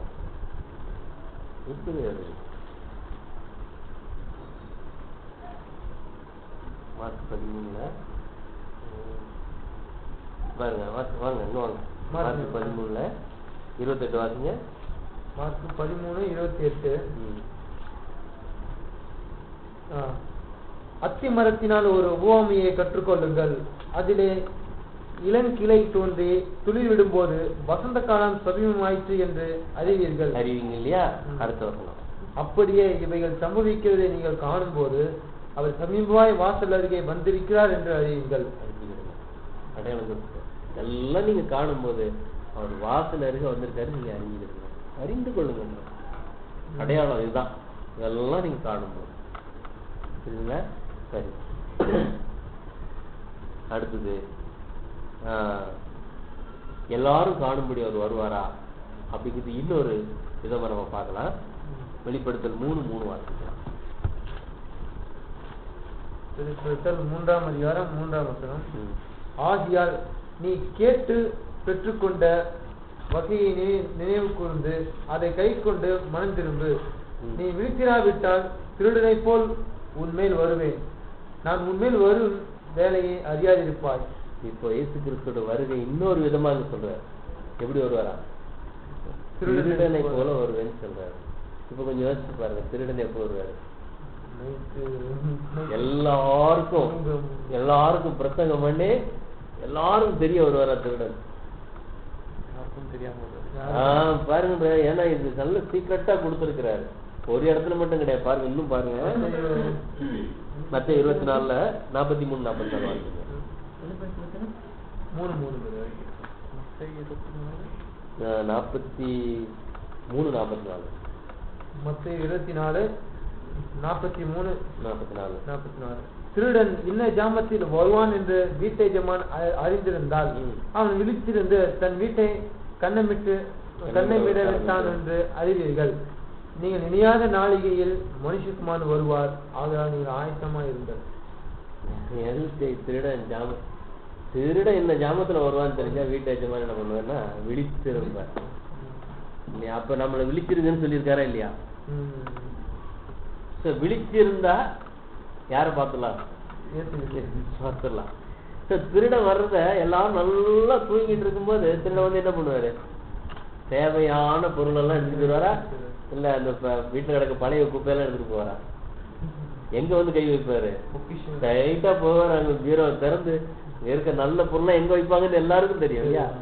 அப்ப அங்க இருக்க நல்ல பொருள், விலை உயர்ந்த பொருள் எல்லாம் என்ன பண்ணுவாரு? திருடன் எடுத்துட்டு போயிடுவாரு. அப்போ இவர் திருடனை போல வருது எதுக்காக? அவருக்கு தேவையான விலை உயர்ந்த பொருள் என்ன இருக்குங்க இருக்கு. அந்த பொருளை கொள்ளையடிச்சு போயிடுவாரு. வந்து நைட்டுக்குள்ளே கொள்ளையடிச்சு போயிடுவாரு. விடிஞ்சு பார்த்தா யாரும் இருக்க மாட்டாங்க. திருடனுடைய வேலை தானே. அப்ப இவருடைய வருகை எப்படி இருக்குமா? திருடனை போல வருவார். அவருக்கு தேவையான பொருள் யாருங்க? இல்லையா? அதான் சொல்றாரு, அந்த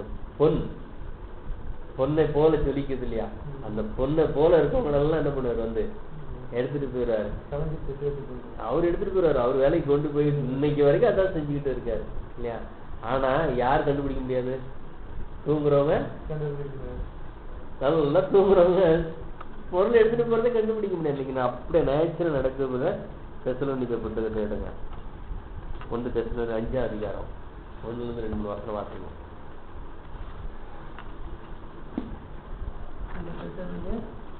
5ஆம் அதிகாரம் 1 தெசலோனிக்கேயர் 5ஆம் அதிகாரம் 1 முதல். சகோதரரே, இவைகள் நடக்கும் காலங்களையும் சமயங்களையும் குறித்து உங்களுக்கு எழுத வேண்டுவதில்லை. இரவில் திருடன் வருகிற விதமாய் கர்த்தருடைய நாள் வரும் என்று நீங்கள் நன்றாய் அறிந்திருக்கிறீர்கள். சமாதானமும் சௌக்கியமும் உண்டென்று அவர்கள் சொல்லும் போது கர்ப்பவதியானவளும் வேதனை வருகிறது போல் அழிவு சடுதியாய் அவர்கள் மேல வரும். உலகத்து மேல அந்த மாதிரி வரும். அவர்கள் தப்பி போவதில்லை. சகோதரரே, அந்த நாள் திருடனை போல உங்களை பிடித்துக் கொள்ளத்தக்கதாக நீங்கள் அந்த காலத்தில் இருக்கிறவர்களா? அந்த காலத்தில் இருக்கிறவர்கள் அல்லவே. திருடனை போல அந்த நாள் உங்களை வந்து பிடிச்சுக்கிடாது. ஏன்னா தூங்குறவங்கள என்ன பண்ணுது? நாள் திருடனை தூங்குறவங்கள அப்படியே அரெஸ்ட் பண்ணி வச்சிருக்கோம். நீங்க தூங்குறவங்க கிடையாது. அடுத்த வசனம், நீங்கள் எல்லாரும் வெளிச்சத்தின் பிள்ளைகளும் பகலின் பிள்ளைகளுமாய் இருக்கிறீர்கள். நாம் இரவுக்கும் இருளுக்கும் உள்ளானவர்கள் அல்லவே. ஆகையால் மற்றவர்கள் தூங்குகிறது போல நாம் தூங்காமல் விழித்துக் கொண்டு தெளிந்தவர்களாய் இருக்க கடவோம். விழித்திருங்க, நான் வருவேன். விழித்திருங்க, நான் வருவேன். அவர் சொன்னதுக்கான விழித்திருங்க, நான் வருவேன். நான் வருவேன், விழித்திருங்க. விழித்திருக்கிறவங்க திருடனை கண்டுபிடிச்சிடலாம். விழித்திருக்கிறவங்க இயேசு கிறிஸ்துவோட வரைக்கும் கண்டுபிடிச்சிடலாம். எப்படி விழித்திருப்பாங்க? இப்ப நம்ம பார்த்தால் எந்த கண்ணுல விழிச்சிருக்கணும்? சத்தியத்தின் அறிவு. இந்த கண்ணு முழிச்சிருக்கணும். நம்ம எந்த நிலையில இருந்தாலும் கூட பாருங்க, நம்ம தூங்கும் போது கூட நம்முடைய நினைப்பு என்ன பண்ணும்? கொஞ்ச நேரம் நம்ம அப்படியே தேவனை குறித்து யோசிச்சுதான் நம்ம மனசு பண்ண. அந்த கண்ணுக்கு கொஞ்சம் வேலை கொடுத்துடணும் நம்ம, இல்லையா? எந்த இடத்துக்கு போகும்போது நம்ம அந்த கண்ணை கொஞ்சம் பார்ப்போம். எந்த கண்ணோட நம்ம கொஞ்ச நேரம் பார்க்கணும். ஏன்னா வேலைத்துல எல்லா இடத்துலயும் அந்த ஞாபகம் இருக்குன்னு ரொம்ப பாக்கியம் நம்ம, இல்ல எப்போதும் அந்த கண்ணோட நம்ம பார்த்துட்டு இருக்கிறது தான் தேவன் விரும்புறாரு. அது நாளாக நம்ம கொடுத்துருவாரு. அதான் நம்மளுடைய விசுவாசம். கம்ப்ளீட்டா அது மாதிரி கொடுத்துடுறாரு. இப்போ தூங்குறவங்க மேல திருடனை போல, விழித்திருக்கவங்க மேல திருடனை போல வரதில்லை, இல்லையா? சார், யார் மேல திருடனை போல வருவாரு? நம்ம சபையின் சாத்தான் மேல.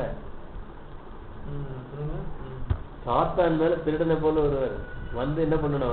அவரை கட்டணும், இல்லையா? சபையை வந்து பொருளை கொண்டு அடிக்கணும். இப்ப அவனை கட்டி கம்ப்ளீட்டா எல்லாத்தையும் எடுத்துக்குவாரு. 1000 வருஷத்துல கட்டிட்டு பொருள் எல்லாம் யாருக்கு ஆயிடுது? இவருக்கு தேவையான பொருளை இப்ப திருடனை போல வந்து எடுத்துட்டு போறாரு. அவ்வளவுதான், இல்லையா? சரி, இப்போ எபிரேயர்ல ஒரு வசனம் வாசிங்க. 12வது அதிகாரம் 26வது வசனம். எபிரேயர் 12:26. அவருடைய சத்தம் அப்பொழுது பூமியை அசைய பண்ணிற்று. இன்னும் ஒரு தரம் நான் பூமியை மாத்திரமல்ல வானத்தையும் அசைய பண்ணுவேன் என்று இப்பொழுது வாக்குத்தத்தம் செய்திருக்கிறார். இந்த வசனம் சாதாரண வசனம் கிடையாது. வானத்தையும் நான் அசைய பண்ணுவேன். எந்த வானத்தை? நம்ம இந்த வானத்தையா? சாத்தானுடைய ராஜ்யத்தை அசைய பண்ணுவேன்னு சொல்லிருக்கிறாரு. இன்னைக்கு அசைய பண்ணியிருக்காராங்கிறது நம்ம கொஞ்ச நேரத்துல பார்க்கலாம் பாருங்க. அந்த ராஜ்யம் எல்லாம் அசைஞ்சு போச்சு. இப்போ சாத்தானுடைய ராஜ்யம் அசைஞ்சுக்கிட்டு இருக்கு. பூமியே அசைய பண்ணுவேன். பூமியில என்ன இருக்கு? அவனுடைய ராஜ்யம் இருக்குது, அநீதி இருக்கு, அதையும் அசைய பண்ணுவேன், இல்லையா? முதல்ல என்ன பண்ணுவாரு? வானத்தை தான் அசைய பண்ணுவார். பொல்லாதார அவருடைய கண்ட்ரோல்ல பூமி இருக்குது. அங்க அசைய பண்ணி உதாரணத்துக்கு ஒண்ணும் கிடையாது. இன்னைக்கு இந்த அறிவு பெருக்கம் எப்படி வந்துச்சு? அது நம்ம கீழே பார்க்கலாம். இந்த அறிவு பெருக்கத்துல எவ்வளவு காரியம் செஞ்சிருக்காரு தெரியுமா? இப்ப நம்ம இதுல இந்த கான்செப்ட்ல நம்ம போயிட்டு அடுத்த இதுக்குள்ள வந்துடலாம். அது 1 தெசலோனிக்கே 4:16. 1 தெசலோனிக்கே 4ஆம் அதிகாரம் 16ஆம் வசனம். ஏனெனில் கர்த்தர் தாமே ஆரவாரத்தோடும் பிரதான தூதரோட சத்தத்தோடும் தேவ எக்காலத்தோடும் வானத்திலிருந்து இறங்கி வருவார். பாருங்க, இப்ப வந்து ஆரவாரன்றது என்னது? சத்தம். அந்த சத்தத்தோடும் அப்புறம் எக்காலத்தோடும் வானத்திலிருந்து இறங்கி வருவார். ஆரவாரத்தோடும் ஒவ்வொரு இடத்துல சொல்ற திருடனை போல வருவாரு. ஆரவாரம்னா தம்பட்லாம் அடிச்சு நல்லா வருது. அப்போ பிரதான தூதனுடைய சத்தத்தோடும், எந்த ஒரு பிரதான தூதன் 7ஆம் தூதன் இல்லையா, அந்த சத்தத்தோடும், பிரதான தூதன் முக்கியமான தூதன் இல்லையா, 7ஆம் தூதனுடைய சத்தத்தோடும் தேவ எக்காலம் சத்தியத்தோடும் வானத்தில் இறங்கி வருவார். அது எப்படி இறங்கி வர்றாரு? தேவ முழக்கத்தோட தான் வர்றாரு. 7ஆம் தூதனுடைய சத்தத்துல தேவ ரகசியம் முத்தி பெறும். இன்னொரு வசனம் வெளிப்படத்துல வாசித்தா அசைஞ்சு போயிடும், அந்த அளவுக்கு ஒரு வசனம் வச்சிருக்கிறார் இல்லையா? ஸோ சத்தியத்தை கொண்டுட்டு வர்றார் சபைக்கு மறுபடியும் கொடுக்கறதுக்கு. இப்போ இன்னொரு வசனம் வாசிங்க, ஈஸா புரிஞ்சுக்கலாம். மத்திய 24:31. 24:31.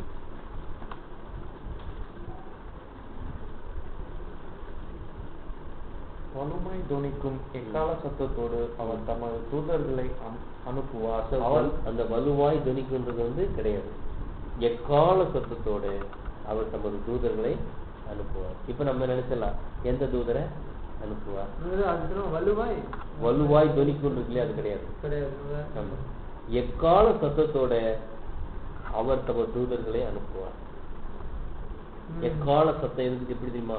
பழைய ஏற்பாட்டுல எக்காலத்தை ஒரு தம்பட்டை எடுத்து ஊதுவாங்க. இந்த தம்பட்டை எதுக்காக யூஸ் பண்ணுவாங்கன்னு பாத்தீங்கன்னா, ஒரு ராஜாங்கத்துல இருந்து ராஜா ஒரு முடிவு எடுப்பார். எதிரி நாட்டுக்காரன் நம்ம கிட்ட படைக்கு வந்திருக்கிறான், யுத்தத்துக்கு வந்திருக்காருன்னா அந்த எதிரி நாட்டு என்ன பண்ணுவான்னு கேட்டீங்கன்னா ஒரு தூதரை அனுப்புவான். நேரம் ராஜா கிட்ட தான் வருவாங்க. அரண்மனைக்கு வந்து இந்த மாதிரி எங்க ராஜா யுத்தத்துக்கு வந்திருக்காரு, நீ யுத்தத்துக்கு வா அப்படின்னு சொல்லுவார். இப்போ இந்த ராஜா என்ன பண்ண போறாருன்னா, நம்ம யுத்தத்துக்கு போகலாமா வேண்டாமா அப்படின்னா, யுத்தத்துக்கு போகலான்னா யுத்தத்துக்கு எல்லாரும் ஆயத்தமாவுங்க அப்படின் போது ஒரு தம்பட்டை எடுத்து ஊதுவாங்க. அது யுத்தத்துக்கு போற சத்தம். அது ஒரு விதமான ஒரு சத்தத்தை கொடுக்கும். அந்த சத்தத்தை கேட்ட உடனே வீட்டுல உட்காந்து டக்கு டக்கு டக்குன்னு எழுச்சி என்ன பண்ணுவாங்க, ஆயுதத்தை மாட்டிட்டு எல்லாத்தையும் மாட்டிட்டு யுத்தத்துக்கு கிளம்பிடுவாங்க. யாரும் வந்து கூடு வெடிக்கிறாங்க. அந்த ஒரு எக்கால சத்தமே அவங்களுடைய வேலைக்கு ஆயத்தப்படுத்திடும். புரியுதா? எதிர்நாட்டுக்கு நமக்கு சண்டை நடந்துகிட்டே இருக்கும்போது அங்க ராஜா க்ளோஸ் ஆயிட்டான்னு வச்சுக்கோங்களேன், சண்டை முடிஞ்சிடும். ராஜா செத்துட்டாருன்னா சண்டை முடிஞ்சு போச்சுன்னு அர்த்தம், எல்லாம் நமக்கு அடிமை ஆயிட்டாங்கன்னு அர்த்தம் இல்லையா? அப்ப ராஜா மரிச்சாச்சுன்னா உடனே யுத்தத்தை நிப்பாட்டுங்க அப்படின்னும் போது அந்த எக்கால ஊதுறவங்க கூட நிற்பான். யுத்தத்தை நிப்பாட்ட சொல்லுப்பான்னு ராஜா சொல்லுவார். அப்போ ஒரு ஊதுனான்னா யுத்தத்தை நிப்பாட்டுவாங்க, டக்குன்னு நிப்பாட்டுவாங்க. அவங்க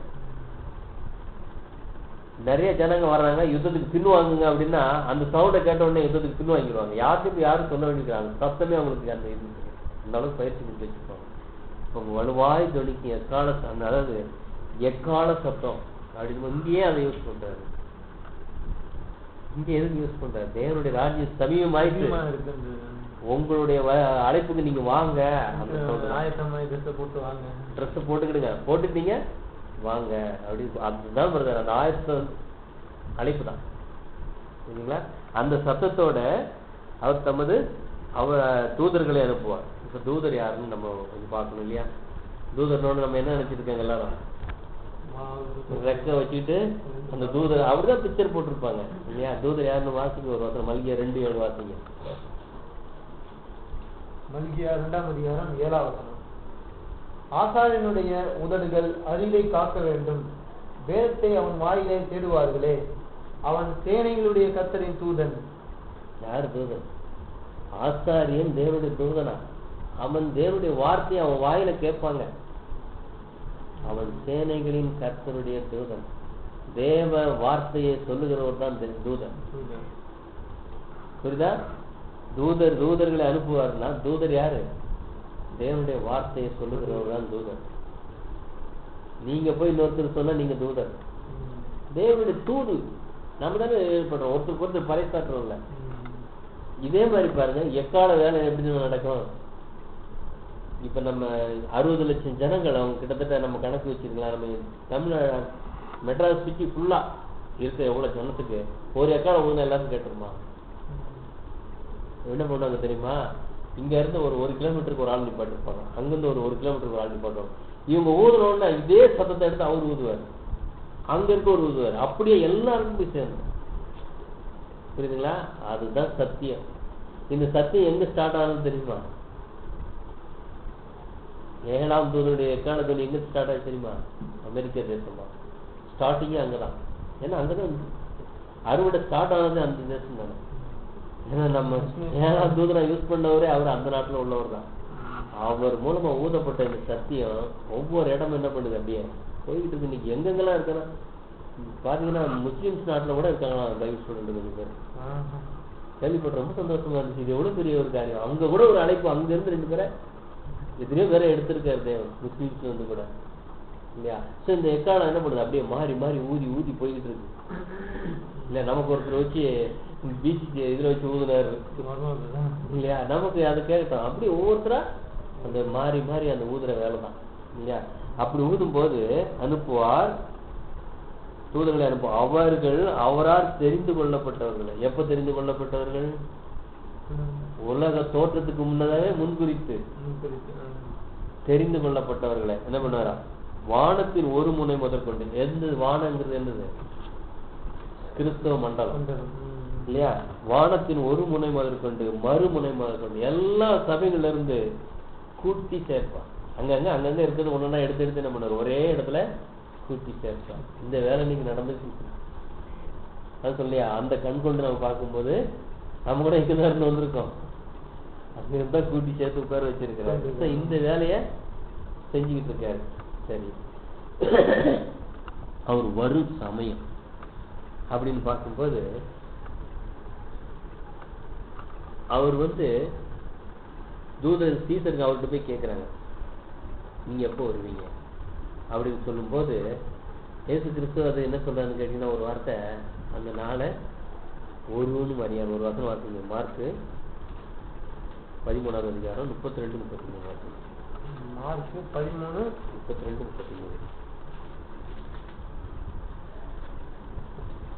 அந்த நாளையும் அந்த நாளிகையும் பிதா ஒருவர் தவிர மற்றொரு அறியான்.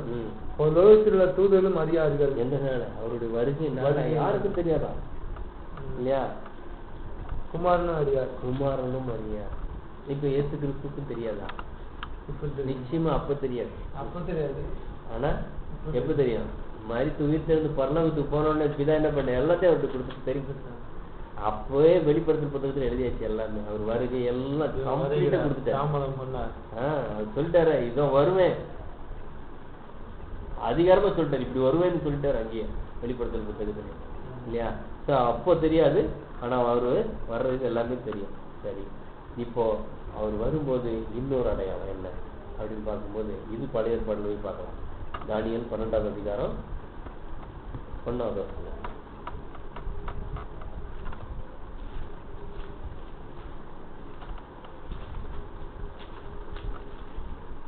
சரி, அந்த 13 போடுங்க. 13, 12, 13 வாசிங்க. தானியேல் 12ஆம் அதிகாரம் 13. நீயோ வென்றால் முடிவு மட்டும் போயிரு. இங்க என்ன சொல்ல? இளைப்பாறிக் கொண்டிரு, நாட்கள் முடிவிலே. எல்லா காரியங்களும் எல்லா காலத்திலும் யாருக்கும் அவர் சொல்றது கிடையாது.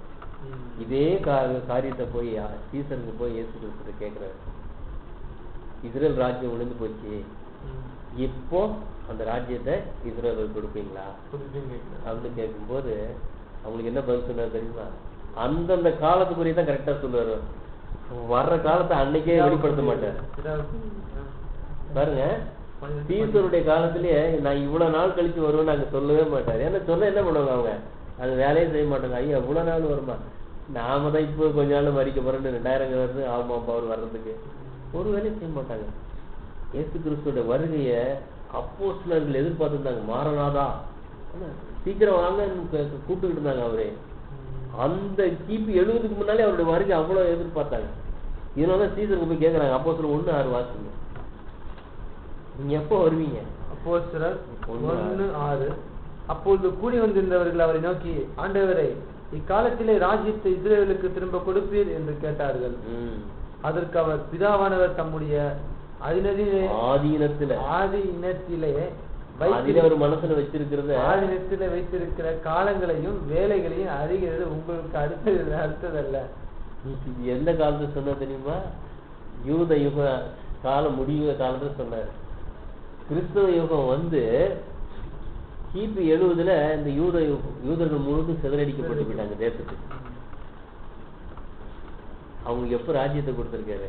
1947ல கொடுத்திருக்காரு. இப்போ அவங்க கிட்ட என்ன சொல்லணும்? இல்லப்பா கிபி 1947ல கொடுப்பேன். ஆனா தேவனுக்கு நல்லாவே தெரியும், இயேசு கிறிஸ்து நல்லாவே தெரியும் இல்லையா? ஆனா என்ன சொல்றாரு? உங்க வேலை கிடையாது, அது அவங்களுக்குரியது. யாரு? இப்ப நாம எப்போ வந்திருக்கோம்? அவங்க சிதறடிக்கப்பட்டு அவங்க எல்லா தேசத்திலயும் இருந்து ஹிட்லர்னால பாதிக்கப்பட்டு மறுபடியும் அவங்க தேசத்தை கூட்டி சேர்க்கப்பட்டு ஒரு தேசமா உருவாகிற காலத்துல நாம இருக்கோம். ஆனா இது நமக்கு அடுத்தது இல்லை. இப்ப நமக்கு அதை கண்டிப்பா என்ன பண்ணிடுறாரு? அதை வெளிப்படுத்திடுறாரு இல்லையா?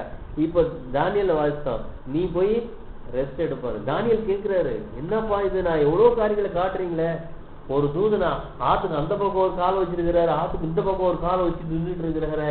அவர்கிட்ட போய் கேட்கிறாரு, எப்பா நீ இவ்வளவு காரியம் சொல்லிட்டு இது எப்ப நடக்கும் அப்படின்னு கேட்கிறாரு. அப்ப அவர் கொடுக்குற பதில், தானியேலே மட்டும் நீ போய் ரெஸ்ட் எடு, உன்னோட சுதந்திரத்துக்கு நீ வருவ. அவ்வளவுதான். அவங்க அப்படியே ஸ்டாப் பண்ணிட்டாரு. ஆனா இது கடைசி காலத்துக்கு என்ன பண்ணலாம்? எல்லாருக்கும் கண்டிப்பா அது கொடுக்கணும் இல்லையா? அந்த அவங்க அப்போஸ்தலருடைய காலத்துக்குரியது அவங்களுக்கு கண்டிப்பா கிடைச்சது.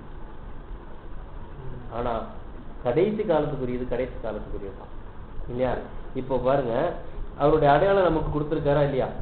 மத்திய 24:3. மத்திய 24:3. பின்பு அவர் ஒலிவ மலையின் மேல் உட்கார்ந்திருக்கையில் சீஷர்கள் அவரிடத்தில் தனித்து வந்து, இவைகள் எப்போது சம்பவிக்கும்? உம்முடைய வருகைக்கும் உலகத்தின் முடிவுக்கும் அடையாளம் என்ன? இதைத்தான் கேட்கிறாங்க. அப்போ எல்லாருக்கும் என்னதான் கொடுத்துருக்காருங்க? அடையாளம் தான் கொடுத்துருக்கிறார். அடையாளம் மூலமா தான் அவருடைய வருகையை நம்ம வந்து கணிக்க முடியும் இல்லையா? இது நிறைய வசனம் நம்ம பார்த்துருக்கோம். வாசல் அருகே வந்திருக்கிறதா இதெல்லாம் அடையாளத்தை வச்சு இப்ப நம்ம என்ன கெஸ் பண்ணிக்கலாம்? வாசப்படி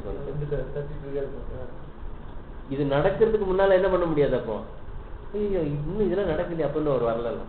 அப்போ நீ சொன்னது இப்ப நடக்குது, அப்ப நம்ம என்ன நினைச்சுக்கலாம்? வாசப்படிக்கு வந்துட்டாரு அப்படின்னு நம்ம தெரிஞ்சுக்கலான்னு கொடுத்துருக்காரு. இப்போ நம்ம இன்னும் பார்க்கும்போது இதே அப்போஸ்தலர்களுக்கு ஒரு இதாயிடுச்சு.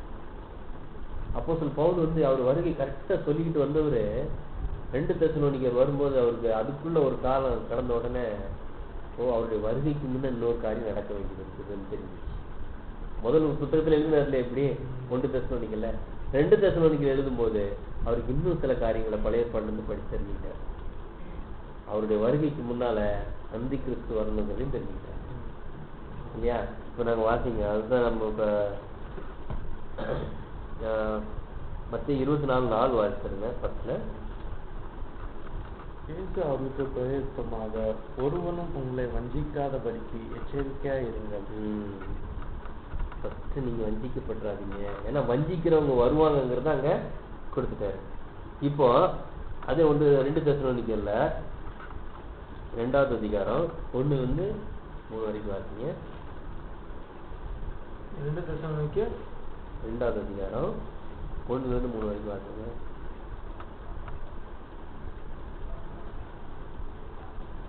அன்றியும் சகோதரரே, நம்முடைய கர்த்தராகிய இயேசு கிறிஸ்துவின் வருகையையும் நாம் அவரிடத்திலே சேர்க்கப்படுவதை குறித்து நாங்கள் உங்களை வேண்டிக் கொள்கிறது என்னவென்றால், ஒரு ஆவியினாலாவது வார்த்தையினாலாவது எங்களிடத்திலிருந்து வந்ததாய் தோன்றுகிற ஒரு நிருபத்தினாலாவது கிறிஸ்துவினுடைய நாள் சமீபமாய் இருக்கிறதாக சொல்லப்பட்டால் உடனே சஞ்சலப்படாமலும் கலங்காமலும் இருங்கள்.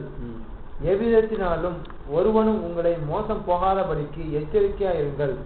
ஏனெனில் விசுவாச துரோகம் முந்தி நேரிட்டு கேட்டின் மகனாகிய பாவ மனுஷன் வெளிப்பட்டால் ஒழிய அந்நாள் வராது. ஒரு காரியம் தெரிஞ்சிச்சு இதுக்குள்ள. கேட்டின் மகன் வந்து அவன் வந்த பிற்பாடு அதுக்கப்புறம் தான் அந்த காலம் வரும். இயேசு கிறிஸ்துடைய வருகை இருக்குன்னு கரெக்டா தெரிஞ்சிச்சு. பாருங்க எவ்வளவு தெளிவா 2வது நிருபத்துக்குள்ளே அவர் இவ்வளவு கண்டுபிடிச்சார். எங்க இருந்து அவர் கண்டுபிடிச்சிருக்காரு? பவுலுக்கு அப்படியே ஒரு தரிசனம் மாதிரி கொடுத்தாரா? பழைய ஏற்பாட்டுல இருந்து தானியேல் புத்தகத்துல போய் அவர் தானியேல் புத்தகத்தை படிச்சு தெரிஞ்சுக்கிட்டார். அவர் வருகைக்கு முன்னால எவ்வளவு காரியம் நடக்க வேண்டியதா இருக்குது இல்லையா? அப்ப எவ்வளவு காரியம் நடக்க வேண்டியது இருக்குது அப்படிங்கிறத தானியேல்ல இருந்து அவர் கரெக்டா கண்டுபிடிச்சிட்டாரு. ஏன்னா நிறைய காரியம் தானியேல்ல இருக்குது. நீங்க 2 வருஷம் மட்டும் வாசிங்க. தானியேல் 7வது அதிகாரம் 24-26 வரைக்கும் வாசிங்க. தானியேல் 7 24-26. தானியேல் 7:24. அந்த 10 கொம்புகள் என்னவென்றால், அந்த ராஜ்யத்திலே எழும்பும் 10 ராஜாக்களாம். அவர்களுக்கு பின்பு வேறொருவன் எழும்புவான்.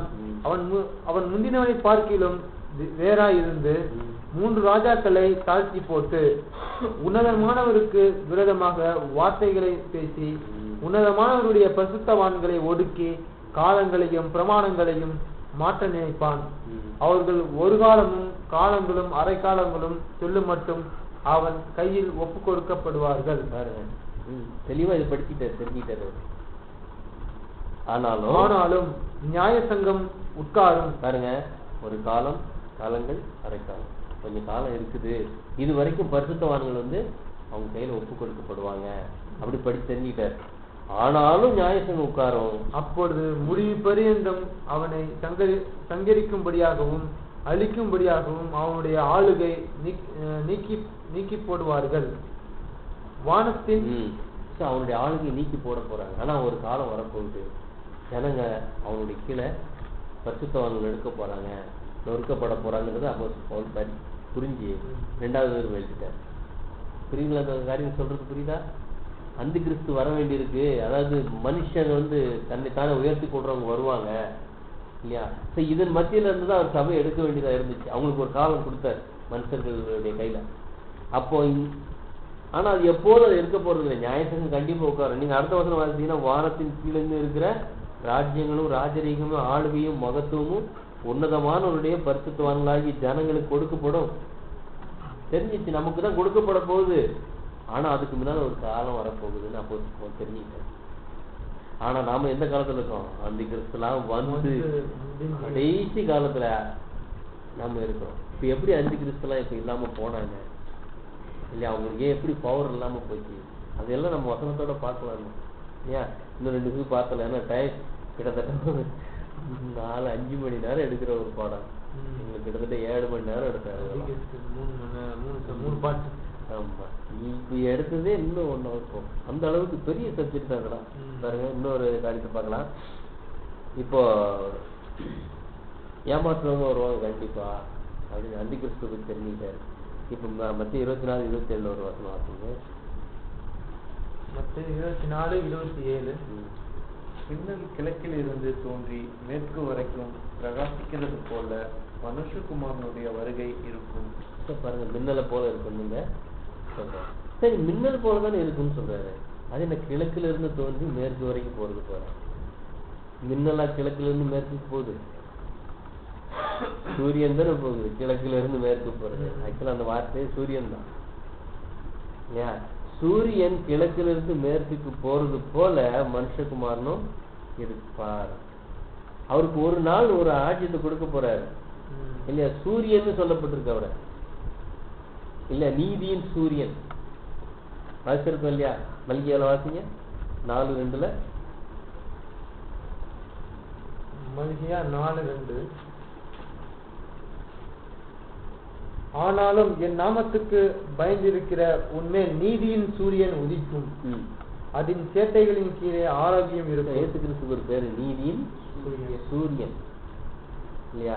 அந்த சூரியனை பத்தி தான் அங்க சொல்லப்பட்டிருக்கு. கிழக்கிலிருந்து மேற்கு வரைக்கும் போறது போல அவருடைய வருகை இருக்கும் அப்படின்னு சொல்றாரு.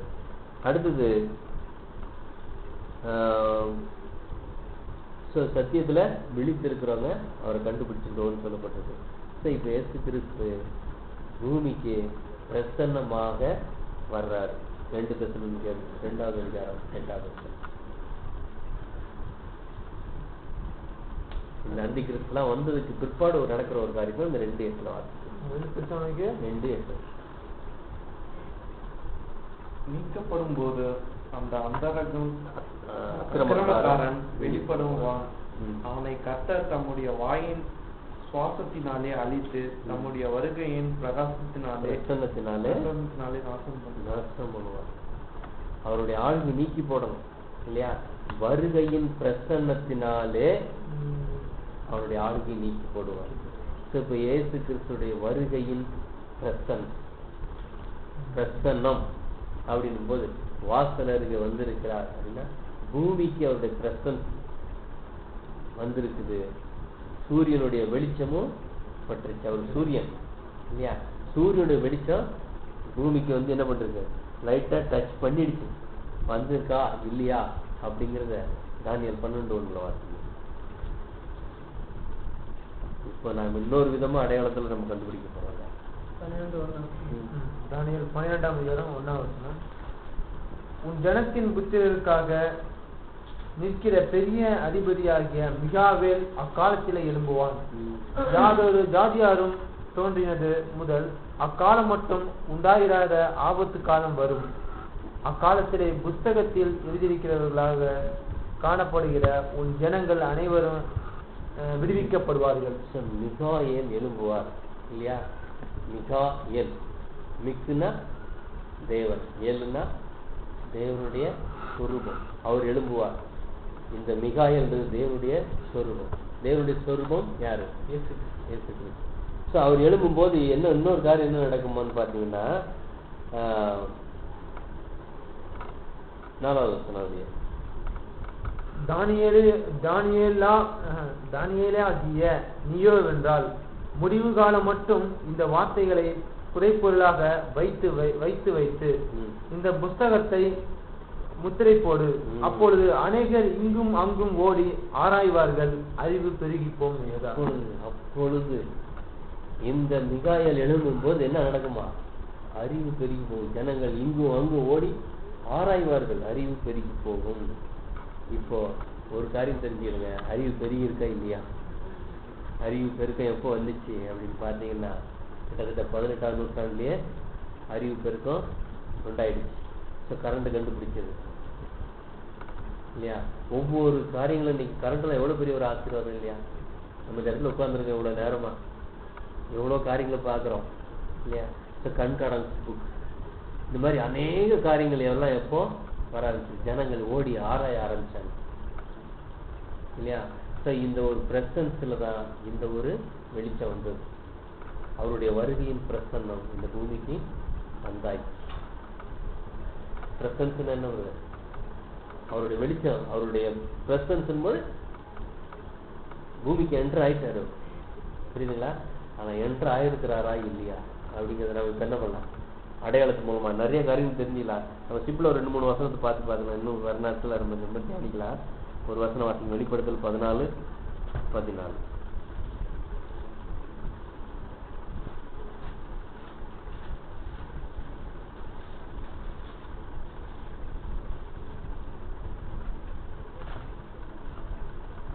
பின்பு நான் பார்த்தபோது இதோ வெண்மையான மேகத்தையும் அந்த மேகத்தின் மேல் மனுஷகுமாரன் ஒப்பானவரை தமது சிரசின் மேல் பொற்கிரீடத்தை தமது கையினாலே கருக்குள்ள அறிவாலயமுடைய ஒருவர் உட்கார்ந்திருக்கிறதை கண்டேன். வெண்மையான மேகத்து மேல ஒருத்தர் உட்கார்ந்து இருக்கிறாரு. அவர் கையில கருக்குள்ள ஒரு அருவா இருக்கு.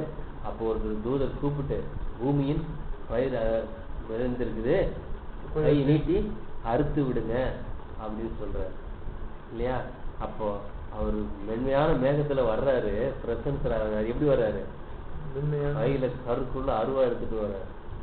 அருவா யாரு வச்சிருப்பாங்க? அறுப்பு அறுக்க போறவங்க இல்லையா? விதைச்சு எல்லாம் நல்லா விளைஞ்சி இருக்கும் போது என்ன பண்ணாத? அறுத்து எடுக்கிறப்பாங்க. அந்த ஒரு அறுக்கிற வேலைக்கு தான் அவர் வர்றாரு. பாருங்க, 2000 வருஷமா ஒரு இது விதைக்கப்பட்டிருக்கு. விதைக்கிற ஒரு விதைக்க போனா ஃபுல்லா விதைச்சிட்டாரு. தேசம் வந்து இன்னைக்கு எவ்வளவு தேசங்கள் பாருங்க, கிறிஸ்துவ தேசங்களே உருவாயிடுச்சு. இப்போ அவருடைய வேலை வந்து என்ன பண்ணிட்டு இருக்கு? அறுத்து எடுத்து என்ன பண்ணுவாங்க? நல்லதெல்லாம் எங்க கொண்டு போயிடுவாங்க? வீட்டுக்கு. களைய வெளியே கொண்டு போட்டு எரிச்சிருவாங்க இல்லையா? இப்ப பாருங்க, ஒரு வசனம் வாசிங்க, மத்தேயு 13:39.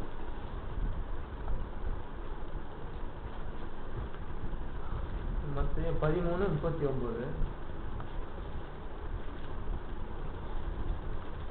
அவைகளை விதைக்கிற சத்துரு பிசாசு, அறுப்பு உலகத்தின் முடிவு, அறுக்கிறவர் தேவதூதர். இப்ப இன்னைக்கு தேவதூதர்ன்றது யாரு? தேவ சத்தியத்தை சொல்லுகிறவர். அவர் கைய கருக்குள்ள அருவாயோட இருக்கும் போது இப்ப நாம கூட என்ன பண்ணிட்டு இருக்கு? நல்ல பெரிய அருவா ஒண்ணு கையில கொடுத்துருக்கு. என்ன அருவா சொல்லுங்க? வசனத்தை கையில கொடுத்து இதை வச்சு அறுத்து வெளியே எடுக்கணும் இல்லையா? ஆனா இதை போட்டு எதையெல்லாம் இருக்கிறாரு? காலையும் சேர்த்து அறுத்துறாரு. காலையை சேர்த்து என்ன பண்றாரு? அப்படியே கட்டுவாங்க. கலையில சேர்த்து என்ன பண்ணுவாங்க? அப்படியே கட்டுக்கட்டா கட்டுவாங்க. இன்னைக்கு கலையை கட்டி போட்டிருக்கா இல்லையான்னு பாருங்க ஒரு செகண்ட். கட்டுக்கட்டா கட்டிட்டாரு பிரதர்.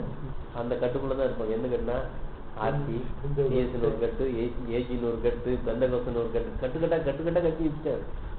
ஏற்காந்தம் என்ன பண்ண மாட்டாங்க அந்த கட்டுக்குள்ள உண்டு. அவங்களுக்குன்னு ஒரு போதனை அவங்களுக்குள்ளதான் இருப்பாங்க. ஆனா களஞ்சியத்துக்குள்ள இருந்து அந்த களஞ்சியங்களை தனித்தனியா எடுத்து களஞ்சியத்துக்கு கொண்டு வர்ற வேலைய அவருடைய தூதனா சத்தியத்தை சொல்றவங்களை கொண்டு போய் செஞ்சுக்கிட்டு தான் இருக்கிறாரு இன்னைக்கு வரைக்கும். இப்போ இன்னொரு விதமா அவருடைய வருகையை நம்ம கண்டுபிடிக்கணும். எப்படி கண்டுபிடிச்சோம்? ஒண்ணு அறிவிப்பு இருக்கு. சூரியனுடைய வெளிச்சம் பாருங்க இருட்டா இருக்குது. சூரியன் வந்தவங்க என்ன ஆயிடும்? அந்த இருட்டலாம் கொஞ்சம் கொஞ்சமா போகாது. அந்த வெளிச்சம் பூமிக்கு வர்றது போல அவருடைய வெளிச்சம் இந்த பூமியில பட்ட உடனே என்ன ஆயிடுச்சுன்னு கேட்டீங்கன்னா அறிவு பெருக்க வந்துச்சு.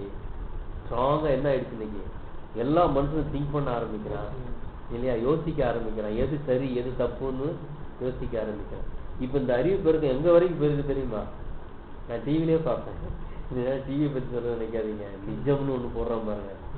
அது எவ்வளவு தவறான காரியங்கள்லாம் எடுத்து காட்டுறான் தெரியுமா? மூட நம்பிக்கை எல்லாம் தேவ சித்தமா இருக்குது பாருங்க. இப்போ கிட்டத்தட்ட ஒரு 20 வருஷத்துக்கு முன்னாடி நீங்க பாத்தீங்கன்னா எங்க வீட்டுக்கு எதிரில் ஒரு ஆயா உட்காந்துருக்கு. அது இப்போ கொஞ்சம் இதாயிடுச்சு. அப்படியே உட்காந்துட்டு இருக்கோம். அதுகிட்ட போய் வேப்பில் அடிப்பாங்க எல்லாரும். ஜுரம் இருந்துச்சுன்னா வேப்பில தான் அடிப்பாங்க. எங்க தங்கச்சி கூட அடிச்சிருக்கேன், வேப்பில் அடிச்சிருக்கேன். என் பொண்ணுக்கு அடிச்சிருக்கேன் நான் சின்ன பிள்ளை குழந்தையா இருக்கும்போது.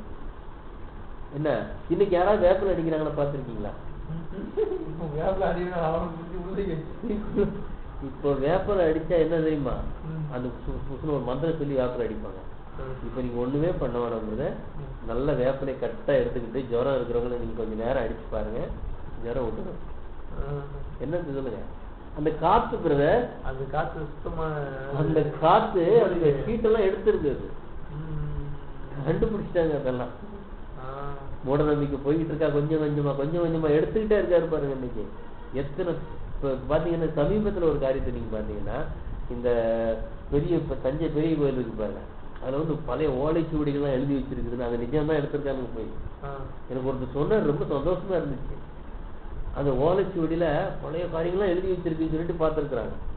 ஆனா அந்த ஓலை எடுத்து பார்த்தா மக்கி போகாம நல்லா இருக்குதான். டவுட் ஆகிட்டு இருக்கு உங்களுக்கு. தட்டி பார்த்தா புதுசா இருக்கு.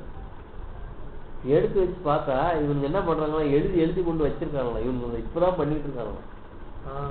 புதுசா எழுதினாங்க. ஓலையை கண்டுபிடிச்சான்னு ஒவ்வொரு மூட நம்பிக்கையெல்லாம் வச்சுட்டே இருக்காங்க. கண்டுபிடிச்சிட்டாங்க. அப்படி இதெல்லாம் எப்படி நடக்குதுன்றீங்க இன்னைக்கு? கேமரா இன்னைக்கு பாருங்க எவ்வளவு தூரத்துல இருந்து ஒரு கேமரா வச்சு டக்குன்னு அடிச்சு எடுத்துறான். நீங்க பாத்தீங்கன்னா ரொம்ப ஒரு காமெடியா இருக்கும். இந்த போலீஸ்காரங்க லஞ்சம் வாங்குறது நீங்க எப்படி எடுத்திருக்காங்கன்னு பாக்குறீங்களா? பார்த்தீங்களா? ஒரு போலீஸ்காரை பத்தி எடுக்கிறாங்க. நம்ம பேசின் பிரிட்ஜு கிட்ட தூரத்துல இருந்து இதை ஒருத்தன் அடிச்சிருக்கான் பாத்துருங்க. அவர் போய் ஒருத்தர் போய் காசு கேட்கிறாரு, அதை வாங்குறாரு, பாக்கெட்ல வைக்கல, தலையில வச்சுட்டு தப்பி வச்சுக்கிறாரு மேல. ஒரு இடத்துல வந்து நிப்பாட்டி எண்றாரு. இதெல்லாம் சில்ல அடிச்சாங்க. அடிச்சு அப்படியே பேப்பர்ல போட்டு விட்டான். ஒருத்தர் அங்க நடந்து போறவங்களும் தட்டி காசு வாங்குறாரு. என்ன ரயில்வே ஸ்டேஷன்ல தாண்டி ட்ராக்கை தாண்டி போயா காசு விடுன்னு வாங்கி தலையில வச்சு அதெல்லாம் மொத்தமா நீங்க தலையில வைக்கிறதெல்லாம் அப்படியே ஸ்டில் எடுத்துருக்கான். ஒரு இடத்துல வச்சு எண்றாரு, அது ஸ்டில் எடுத்துருக்கு. எவ்வளவு ஒரு தொழில்நுட்பம் பாருங்க. மனுஷன் செய்யற தப்பெல்லாம் நீங்க அழகா வெளியே கொண்டுட்டு வந்துட்டு இருக்கு. இதெல்லாம் நம்ம சாதாரணமா நினைச்சிடாதீங்க. நம்ம கர்த்தராகிய இயேசு கிறிஸ்துவோட வெளிச்சத்தில் நடக்கிற ஒரு காரியம் தான். அதை பார்க்கும்போது எவ்வளவு ஒரு வெளிச்சம், நாளுக்கு நாள் அதிகமாகுது அந்த வெளிச்சம் இல்லையா? இன்னொரு விதமா அவருடைய வருகையின் ஈஸியா கண்டுபிடிக்கலாம். 110வது சங்கீதம்.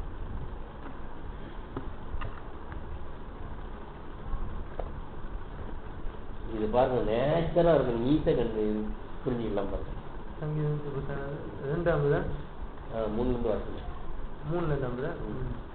உமது பராக்கிரமத்தின் நாளிலே உம்முடைய ஜனங்கள் மனப்பூர்வமும் பரிசுத்த அலங்காரம் உள்ளவர்களாயிருப்பார்கள்.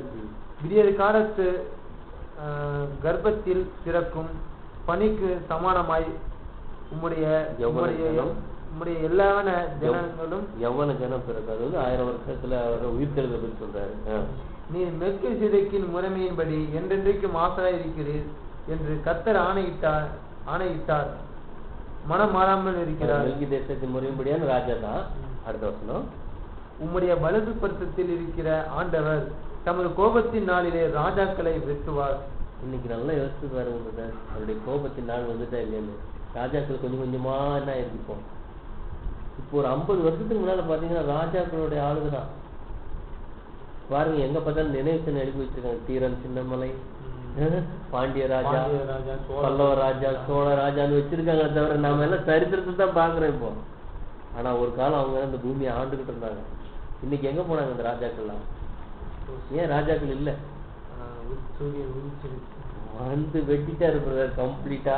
ராஜாக்களை வெட்டி வெட்டி வெட்டி வெட்டி சமீபத்தில் நேபாளத்துல என்ன ஆச்சு, ராஜாக்கள் மன்னர் ஆச்சு, அதுவும் க்ளோஸ் ஃபுல்லா வெட்டிக்கிட்டு இருக்காரு பாருங்க. இது யாரு செய்யறதுன்னு நினைக்கிறீங்க? ஏதோ நடந்துட்டு இருக்கு கிடையாது, அவர் வந்து செஞ்சுக்கிட்டு இருக்கிறாங்க. ராஜாக்கள் எல்லாம் க்ளோஸ் ஆகிக்கிட்டு இருக்காங்க. நான் எந்த ஊர்ல ஒரு ராஜா இருக்குன்னு பார்த்தேன்னா அடுத்ததுல தான் கை வைக்க போறாருன்னு நான் கரெக்டா கண்டுபிடிச்சேன். சத்தியத்தோட பார்க்கும்போது இல்லையா, இங்கிலாந்துல ராணி இருக்குது இல்ல, ஒண்ணுமே கிடையாது, ஒரு பவரும் கிடையாது, ஜீரோவா தான் உட்காந்து ராணியா தான் இருக்குது, தவிர எந்த ஒரு பவரும் கிடையாது. ராஜாக்களுக்கு பவர் எல்லாம் இருக்கு இல்லையா. ராஜாக்களுக்கு முடிஞ்சு போச்சா? சில நாட்டை நிறுத்திக்கிட்டு தான் இருக்கு. ஆனா அதுக்கும் விரோதமா எழும்பி க்ளோஸ் பண்ணிக்கிட்டு தான் வர்றாரு தேவன். அடுத்த வருஷம் வார்த்தை, அவர் ஜாதிகளுக்குள் நியாய தீர்ப்பார், எல்லா இடங்களையும் பிரேதங்களால் நிரப்புவார். அது வந்து வேர்ல்டு யுத்தத்தை பத்தி சொல்றாரு, நடந்த உலக யுத்தங்கள். அடுத்தது விஸ்தாரமான தேசங்களின் மேல் தலைவர்களாக இருக்கிறவர்களை நொறுக்கி போடுவார். இப்போ ராஜாக்கள் போனதுக்கு அப்புறம் யாரெல்லாம் வந்திருக்காங்க? இப்போ தலைவர்களை நொறுக்கிட்டு இருக்காரா? பயங்கரமா நொறுக்கிட்டாரு. இப்ப நாம காலைல பார்த்த மாதிரி இன்னொரு கண்ணு கொண்டுதான் நம்ம இதை பார்க்கணும். இந்த கண்ணோட பார்த்தா கண்டுபிடிக்க முடியாது. இன்னைக்கு பாருங்க, நம்ம தேசத்துல எத்தனை கட்சிகள் இருக்கு, புதுசா உருவாக்கிட்டு இருக்குது இல்லையா. போன எலெக்ஷனுக்கு அப்புறம் எத்தனை கட்சி வந்திருக்கு தெரியுமா? சரத்குமார் வச்சிருக்காரு, சமத்துவபுர கட்சி, ஆனாலும் கட்சி ஆரம்பிச்சுட்டே வராங்க. தாடி வச்சுட்டு டி ராஜேந்திரன் அவரு ஒரு கட்சி. ஓ பரவாயில்ல, எவ்வளவு ஆரம்பிங்க நீங்க, ஆரம்பிக்க ஆரம்பிக்க இது செய்யறது யாரு? டெபாசிட்டே இல்லையே, எல்லாம் கூட்டணியாக 10 பேர் சேர்ந்துதான் ஆட்சி அமைக்கணும். அந்த அளவுக்கு வந்து பாருங்க, தனியா காங்கிரஸ் வந்து அரசாங்கத்துக்கு போய் 10 பேர் சப்போர்ட் பண்ணாதான் ஒரு அரசால முடியும். அடி நொறுக்கிட்டு வந்துட்டு இருக்காரு இன்னைக்கு. ஒரு நாட்டுல அது அவங்க மக்களே ஆட்சி க்ளோஸ் பண்ணிட்டாங்க. இன்னொருத்தர் வந்து எதிர்கட்சி வந்து நடத்துறாரு. அவங்களும் நமக்கு முன்னாடி அட்வான்ஸா இருக்காங்க, முன்னால இருக்காங்க அவங்களாம் இல்லையா. இன்னைக்கு பாருங்க, அந்த ஒரு நிலைமை க்ளோஸ் ஆகி அடி நொறுக்கிட்டு வந்துட்டு இருக்காரு. தலைவர்களை நொறுக்கி போடுவாரு. இன்னைக்கு இன்னும் பாருங்க, இன்னும் ஒரு எலெக்ஷன் வருதுக்குள்ள இன்னும் எவ்வளவு கட்சி உருவாகுன்னு பாருங்க. கடைசியா நீங்க அந்த ஒரு அரசால கூடிய ஒரு தன்மையை மனுஷன் இழந்து போயிடும். இழக்கும் போது என்ன ஆகும் தெரியுமா? கம்ப்ளீட்டா அரசாங்கம் க்ளோஸ் ஆகும். அந்த காரியம் தான் இன்னைக்கு நடந்து வந்துகிட்டு இருக்குது. இது எப்படி நடக்குதுன்னு சொல்லுங்க பார்ப்போம். தானியல் பொற்சிலையில அந்த கல்லை பாருங்க, கல்லு வந்து எங்க அந்த பாதத்துல வந்து மோதி அடிச்சு அந்த உலக ராஜ்யங்களையே அடிச்சு நொறுக்கிட்டு இருக்குது இன்னைக்கு. அந்த கல்லுதான் யாருன்னு பாத்தீங்கன்னா கர்த்தராகிய இயேசு கிறிஸ்து. மேல மலையில இருந்து உண்டு பரலோகத்துல இருந்து வந்து ராஜ்யங்களை அடிச்சு நொறுக்கிட்டு இருக்காரு இன்னைக்கு இல்லையா. இன்னைக்கு உலகத்துக்கு ராஜ்யங்களே கம்ப்ளீட்டா க்ளோஸ் ஆகிட்டே வந்துச்சு. இப்போ அவர் வருகையில் எப்படி கண்டுபிடிச்சிட்டு, அவர் வருகையின் பிரசன்னம் பூமிக்கு வந்துருச்சு. நீதியின் சூரியனுடைய பிரசன்னம் பூமிக்கு வந்துட்டு இருந்தது, அறிவு பெருக்க ஒண்ணு. அடுத்தது இந்த ராஜாக்களை வெட்டின ஒரு காரியம். எத்தனை அடையாளம் மூலமா பாருங்க, இன்னைக்கு அவருடைய பிரசன்னம் பூமிக்கு வந்துச்சு. அவராலதான் இது நடந்துகிட்டு இருக்கு. இன்னும் நீங்க அந்த பாத்தீங்கன்னா, அமர்ந்திருந்த நானே தேவன் என்று அறிந்து கொள்ளுங்கள்னு வாசிக்கிறதுல இல்லையா. இப்ப 2 வாரத்துக்குள்ள தியானிச்சு இல்லையா. பாருங்க, நான் தான் இதை செய்யறேன். எந்த கண்ணோட பாக்கணும்? இந்த மனக்கண்ணு இருந்துச்சுன்னா அவர் அடிச்சு நொறுக்கிட்டு இருக்கிற அப்படியே பார்க்கலாம். பேப்பர் எடுத்து பார்த்த உடனே தெரியும், அடுத்த வேலை நடந்துகிட்டே இருக்குது. நம்முடைய ஆண்டவருடைய வேலை தான் எல்லாம் நடந்துச்சு. இதெல்லாம் ரொம்ப ஆச்சரியமா இருக்குன்னு கேட்டீங்கன்னா, ஒவ்வொரு நிறைய பைபிள் ஸ்டூடெண்ட் இந்த புக்கை எடுத்து படிச்சு கரெக்ட் பண்ணி வச்சிருப்பாங்க. ஏன்னா நம்ம தமிழ்ல மட்டும் தான் படிச்சுட்டு இருக்கோம். வேர்ல்டு புக்கெல்லாம் படிச்சு பாத்தீங்கன்னா இன்னைக்கு என்ன நடந்துட்டு இருக்குன்னு அப்படியே வந்து பேசுவாங்க. நீங்க அதெல்லாம் குறைஞ்சிட்டு என்னெல்லாம் பாத்தீங்கன்னா அவ்வளோ. நாங்க வந்து 4 வருஷத்துக்கு முன்னால எவ்வளவு காரியங்கள் நாங்க கேள்விப்பட்டிருக்கிறோம். நல்ல பைபிள் ஸ்டூடெண்ட்லாம் வந்து பேசுவாங்க.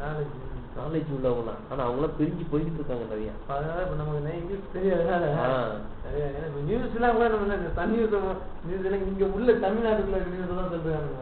பெரிய தெரியல யாரும். இப்ப இவர் பாத்துட்டு இருக்காரு, பாக்குறாரு. இல்லைன்னா இஸ்ரேல்ல என்ன நடக்குன்னு பாக்கணும் இப்போ நம்ம காலம். இவங்க வர்மா இதுல உள்ளவங்க கூட நிறைய அதை பத்தி பேசுவாங்களா? 10 நிமிஷம் ஒண்ணுமே புரியாது. என்னத்த போய் பேசுறாங்க அப்படின்னு எதுவும் புரியாது.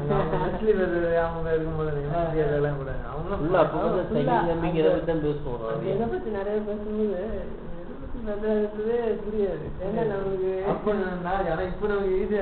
நம்மளுக்கு அதை பத்தி பேசும்போது நம்மளுக்கு லிங்க் வேணா புரியும். பாருங்க, இது வந்து இது எவ்வளவு பெரிய ஒரு ரகசியம். அவர் வந்து இந்த பூமியில வந்து இவ்வளவு வேலை செஞ்சுக்கிட்டு இருக்காரு. இது யாராவது பார்க்க முடியுதா? இப்ப பாருங்க ஒரு வசனம், இன்னும் வசனம் போலாம் பாருங்க. இது மல்கியால ஒரு வசனம் எடுங்க 3. அவர் வந்து என்ன இன்னொரு வேலை என்ன செஞ்சுட்டு இருக்காரு பாருங்க. மல்கியா 3. இப்போ வந்து இது வரைக்கும் வந்து என்னெல்லாம் பண்ணாருன்னு பாத்துருக்கோம். உட்கார்ந்து வெள்ளியை புடமிட்டு அவர் உட்கார்ந்து வெள்ளியை புடமிட்டு சுத்திகரித்து கொண்டிருப்பார். அவர் லேவியின் புத்திரரை சுத்திகரித்து அவர்கள் கர்த்தருடையவர்களாய் இருக்கும்படிக்கு நீதியாய் காணிக்கையை செலுத்தும்படிக்கு அவர்களை பொன்னை போலவும் வெள்ளியை போலவும் புடமிடுவார். இதுதான் இன்னைக்கு சபையை சுத்திகரித்து எடுத்துக்கிட்டு இருக்காரு. பார்த்துருங்க 3 சொல்றது, நான் என் தூதனை அனுப்புகிறேன், அவர் எனக்கு முன்னாக போய் வழி ஆயத்தம் பண்ணுவான். அப்பொழுது நீங்கள் தேடுகிற ஆண்டவரும் விரும்புகிற உடன்படிக்கையின் தூதனுமானவர் அப்படி ஆலயத்துக்கு தீவிரமாய் வருவார். இதோ வருகிறார் என்று கிறிஸ்தனையும் கர்த்தர் சொல்கிறார். அவர் வர்றார். ஆனாலும் அவர் வரும் நாளை சகிப்பவன் யார்? அவர் வெளிப்படுகையில் நிலை நிற்பவன் யார்? இன்னைக்கு பாருங்க, யாராவது நிலை நிற்க முடியுதான்னு பாருங்க. இன்னைக்கு சட்டம் பயங்கர ஸ்ட்ராங் ஆகிட்டு இருக்கு. ஒரு பக்கம் ஸ்ட்ராங் ஆகிட்டு இருக்கு, ஒரு பக்கம் ஓட்டை அதிகமாகிட்டு இருக்கு. மனுஷன் சட்டத்தை என்ன பண்றாங்க? சட்டத்தை ஒரு பக்கம் அதிகமா கண்டுபிடிச்சுதான் சட்டம்னு கொண்டு வராங்க, ஒரு பக்கம் சட்டத்தை மீறிட்டு தான் இருக்கு இல்லையா? இந்த மனுஷன் ஏற்படுத்துற இந்த சட்டத்துக்கெல்லாம் மனுஷன் கீழ்ப்படிய மாட்டான். அதையும் தேவன் என்ன பண்றாரு? இதுதான் உண்மை பாருன்னு காமிக்கிறாங்க. ஆனா அது இப்படி நடக்க மாட்டேங்கிறான் மனுஷன். இப்ப பாருங்க, அநேகர் என்ன பண்றாங்க, ஐயோ இந்த மாதிரி ஒருத்தர் வந்து அரசாண்டா போதுமே ஒரு எதிர்பார்ப்பு நீங்க ஜனங்களுக்கு வந்துட்டு இருக்கு. இந்த மாதிரி ஒருத்தர் வந்து அரசாள மாட்டாங்களா? இப்ப பாருங்க, நீங்க ஒரு சினிமாவை எடுத்துக்கிடுங்க, ஒரு முதல்வன்ற ஒரு படம், இந்த மாதிரி ஒரு முதல்வன் நமக்கு வரமாட்டாரா? ஜனங்களோட எதிர்பார்ப்புகள்லாம் இருக்குது. அந்த மாதிரி ஒரு எதிர்பார்ப்புகள் கண்டிப்பா எல்லாருக்கும் வந்துதான் ஆகும் இல்லையா? இப்படி ஒருத்தர் வந்து அரசாள மாட்டாங்களா? இப்படி ஒருத்தர் வர மாட்டாங்களான்னு இங்க எல்லாம் எதிர்பார்க்கிற மாதிரி ஒருத்தர் வருவார். புரியுதுங்களா? அந்த ஒரு நாள் முதல்வனை பத்தி பாருங்க, பார்க்கும்போது ஒரு நாள் முதல்வன் எவ்வளவு வேலைகளை செஞ்சிடறான் அந்த மனுஷன் இல்ல, எவ்வளவு நல்ல வேலைகள். அப்ப ஜனங்கள் இப்படி ஒரு முதல்வன் வரமாட்டாங்க இல்லையா? அப்படி ஒரு ராஜாவை இந்த உலகம் தேடிக்கிட்டு இருக்குது. ஆனா இந்த உலகத்துல கிடைக்காது, இந்த மனுஷனுக்கு மத்தியில கிடைக்காது. அவர் தேவனால் ஏற்படுத்தப்பட்ட அந்த ராஜா வரணும். அந்த ராஜா வந்து அந்த ஸ்தானத்துல உட்காரணும். அதுக்கான வேலைகள் தான் இன்னைக்கு எல்லாம் நடந்துகிட்டு இருக்கு. அவரை தான் இன்னைக்கு உலகம் தேடிக்கிட்டு இருக்கு. இப்படி ஒரு நீதியை தான் தேடிக்கிட்டு இருக்குது. ஆனா அந்த நீதியின் ராஜாவை ஏற்றுக்கிறது, அவரையே இந்த உலகம் புறக்கணிச்சுக்கிட்டு இருக்கு. அவர் தான் உண்மையான ராஜா. அவருடைய ராஜ்யம் இந்த பூமியில ஸ்தாபிக்கப்படுறதுக்கு தான் எல்லாத்தையும் தேவன் சரிப்பட்டி கொண்டுட்டு வர்றாரு. எல்லாருடைய எதிர்பார்ப்போம் அந்த ராஜா உட்காரும் போது இவர் தான் நான் எதிர்பார்த்ததுன்னு எல்லா ஜனங்களும் ஒத்துக்கொள்வாங்க. இவருக்கு தான் நாங்க காத்திருந்தோம்னு சொல்லுவாங்களா? வசனம் சொல்லுது, இவருக்கு தான் நாங்க காத்திருந்தோம் இல்லையா? இன்னைக்கு அவர் வந்து ஒரு சாதாரண மனுஷனா வந்து அடிபட்டதுனால இன்னைக்கு அவர் யாருமே கண்டுபிடிக்க முடியல. ராஜாவா ஒரு நாள் இந்த உலகத்துக்கு வெளிப்பட போறாரு. அன்னைக்கு அவரை ஏற்றுக்கொள்வாங்க எல்லாருக்கும். அந்த காலம் வெகு சீக்கிரத்துல இருக்கு. இன்னும் நிறைய இருக்கு. நம்ம இப்போ வந்து சிம்பிளா பார்த்துருக்கோம். அவருடைய வருகை வந்திருக்கிறார். இந்த பூமியின் எல்லையில இருக்காரு, அவர் வேலை செஞ்சுக்கிட்டு இருக்காரு இல்லையா? எல்லாரும் பார்க்கணுமே நம்ம வானத்தை பார்த்துட்டு தான் ஏமாந்து போயிருக்கோம். ஆக்சுவலா அவர் வந்து அவர் வேலையோட வேலை செஞ்சுக்கிட்டு இருக்கிறார் இல்லையா? நம்ம அவருடைய பொருளா அவருடையவர்களா ஆக முடியாத வேலையும் செஞ்சுக்கிட்டு இருக்காரு. ஒரு பக்கம் உலகத்தின் ராஜ்யங்களை நொறுக்கிட்டு இருக்காரு, ஒரு பக்கம் இஸ்ரேலை கூட்டி சேர்த்து இஸ்ரேல் கிட்ட ஒரு வேலை செஞ்சுக்கிட்டு இருக்கிறாரு இல்லையா? இத்தனை வேலை செஞ்சுக்கிட்டு இருக்காரு.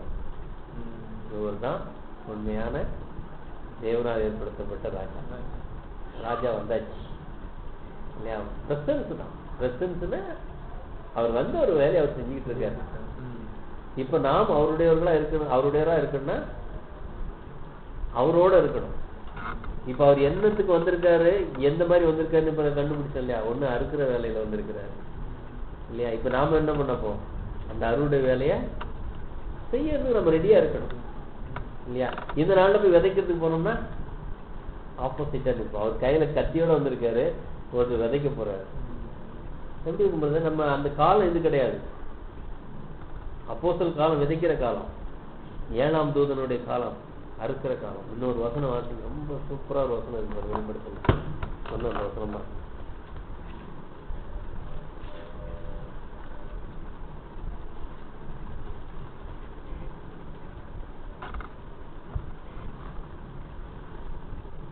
பதினொன்றாவது அதிகாரம் 15ஆவது வசனம். 7ஆம் தூதன் எக்காலம் எழுதினான். அப்பொழுது உலகத்தின் ராஜ்யங்கள் நம்முடைய கர்த்தருக்கும் அவருடைய கிறிஸ்துவுக்கும் உரிய ராஜ்யங்களாயின. இப்ப நமக்கு இந்த வசனம் சொல்லுது ராஜ்யமானம் பண்ணுவார் சொல்லியிருக்கு. 7ஆம் தூதனுடைய சத்தம் ஊதின உடனே ராஜ்யம் கிறிஸ்துவரியதாக சொல்லியிருக்கேன். 7ஆம் தூதனுக்கு எக்காலம் ஊதியாச்சுன்னு ராஜ்யம் கிறிஸ்துவரியத ஆகலையே அப்படின்னு நம்ம சொல்லலாம் இல்லையா? ஆனா 7ஆம் தூதன் எக்காலம் என்ன பண்ணாரு, அவர் ஊதிட்டாரு ஒரு எல்லையில இருந்து. இப்போ அடுத்த ஆள் என்ன பண்ணுங்க, எடுத்து ஊதிக்கிட்டே இருக்கிறாங்க. எல்லா இடத்துக்கும் போய் இது பண்ணோம். சேரும் போது ராஜ்யம் கிறிஸ்துவரியதாயிடும். சொன்ன இல்லையா? இங்க வந்து ஒருத்தர் எடுத்து ஊதுவாரு, அடுத்தவர் ஊதுவாரு, எல்லா இடத்துக்கும் பறைசாற்றப்படுறோம். பாருங்க, இந்தியாவோட கடைசி இடம் நாம, தமிழ்நாடு வந்து கடைசி தானே, ஒரு எல்லையில இருக்கோம், மூலையில இருக்கோம் நாம. பாருங்க, பெரிய பெரிய நாடுகள்லாம் போய் அலசி வந்துட்டு. நீங்க பாத்தீங்கன்னா அமெரிக்கால கொஞ்சம் பேர் தான் இருக்காங்க பைபிள் நம்ம பண்ணாங்களா? அவங்க நிறைய பேர் கிடையாதுங்க. சொல்றாங்க நாங்க எத்தனையோ லட்சமா செலவு பண்ணி நாங்க மீட்டிங் போடுறோம், ஆனா ஒருத்தர் கூட வரமாட்டாங்க. ஒருத்தரை கண்டுபிடிக்க ரொம்ப கஷ்டமா இருக்கு. இங்க வந்து சொல்றாங்க எவ்வளவு சாதாரணமா அவங்களெல்லாம் பார்க்கும்போது எங்களுக்கு அவ்வளவு சந்தோஷமா இருக்குன்னு பேசுனாங்க போன தடவை. ஒவ்வொருத்தருடைய வேலைகள்லாம் நீங்க நமக்கு எவ்வளவு லட்சக்கணக்கு செலவு பண்ணி கூட அங்க ஒருத்தர் எடுக்க முடியல. ஏன்னா அங்க அறுவடை முடிஞ்சிச்சு. அப்படியே இப்போ நம்ம பக்கம் வந்துருக்கு. இங்கதான் கிறிஸ்டின்ஸ் அதிகம் நம்ம இடத்துல. தேவையானதை இங்க தேவன் நமக்கு எடுத்துக்கிட்டு இருக்காரு. இன்னும் நம்மளும் அவர் தெரிந்து கொள்ளப்பட்ட மக்களுக்கு நம்மளும் சொல்லி அந்த வேலை முடிவும் இங்கேயும் அறுவடை முடிஞ்சிடும். அப்படியே போயிடும் இல்லையா? அந்த அழைப்புக்குரியவர்கள் அங்க முடிஞ்ச உடனே உலகத்தின் ராஜ்யம் முடியும். அப்போ அவருடைய பகிரங்கன்னா அவருடைய ராஜ்யம் ஸ்டார்ட் ஆகிடும். வந்தாச்சு, அவருடைய வேலையை அவர் செஞ்சுக்கிட்டு இருக்காரு. ஆனா அவருடைய ராஜ்யம்னு வரல.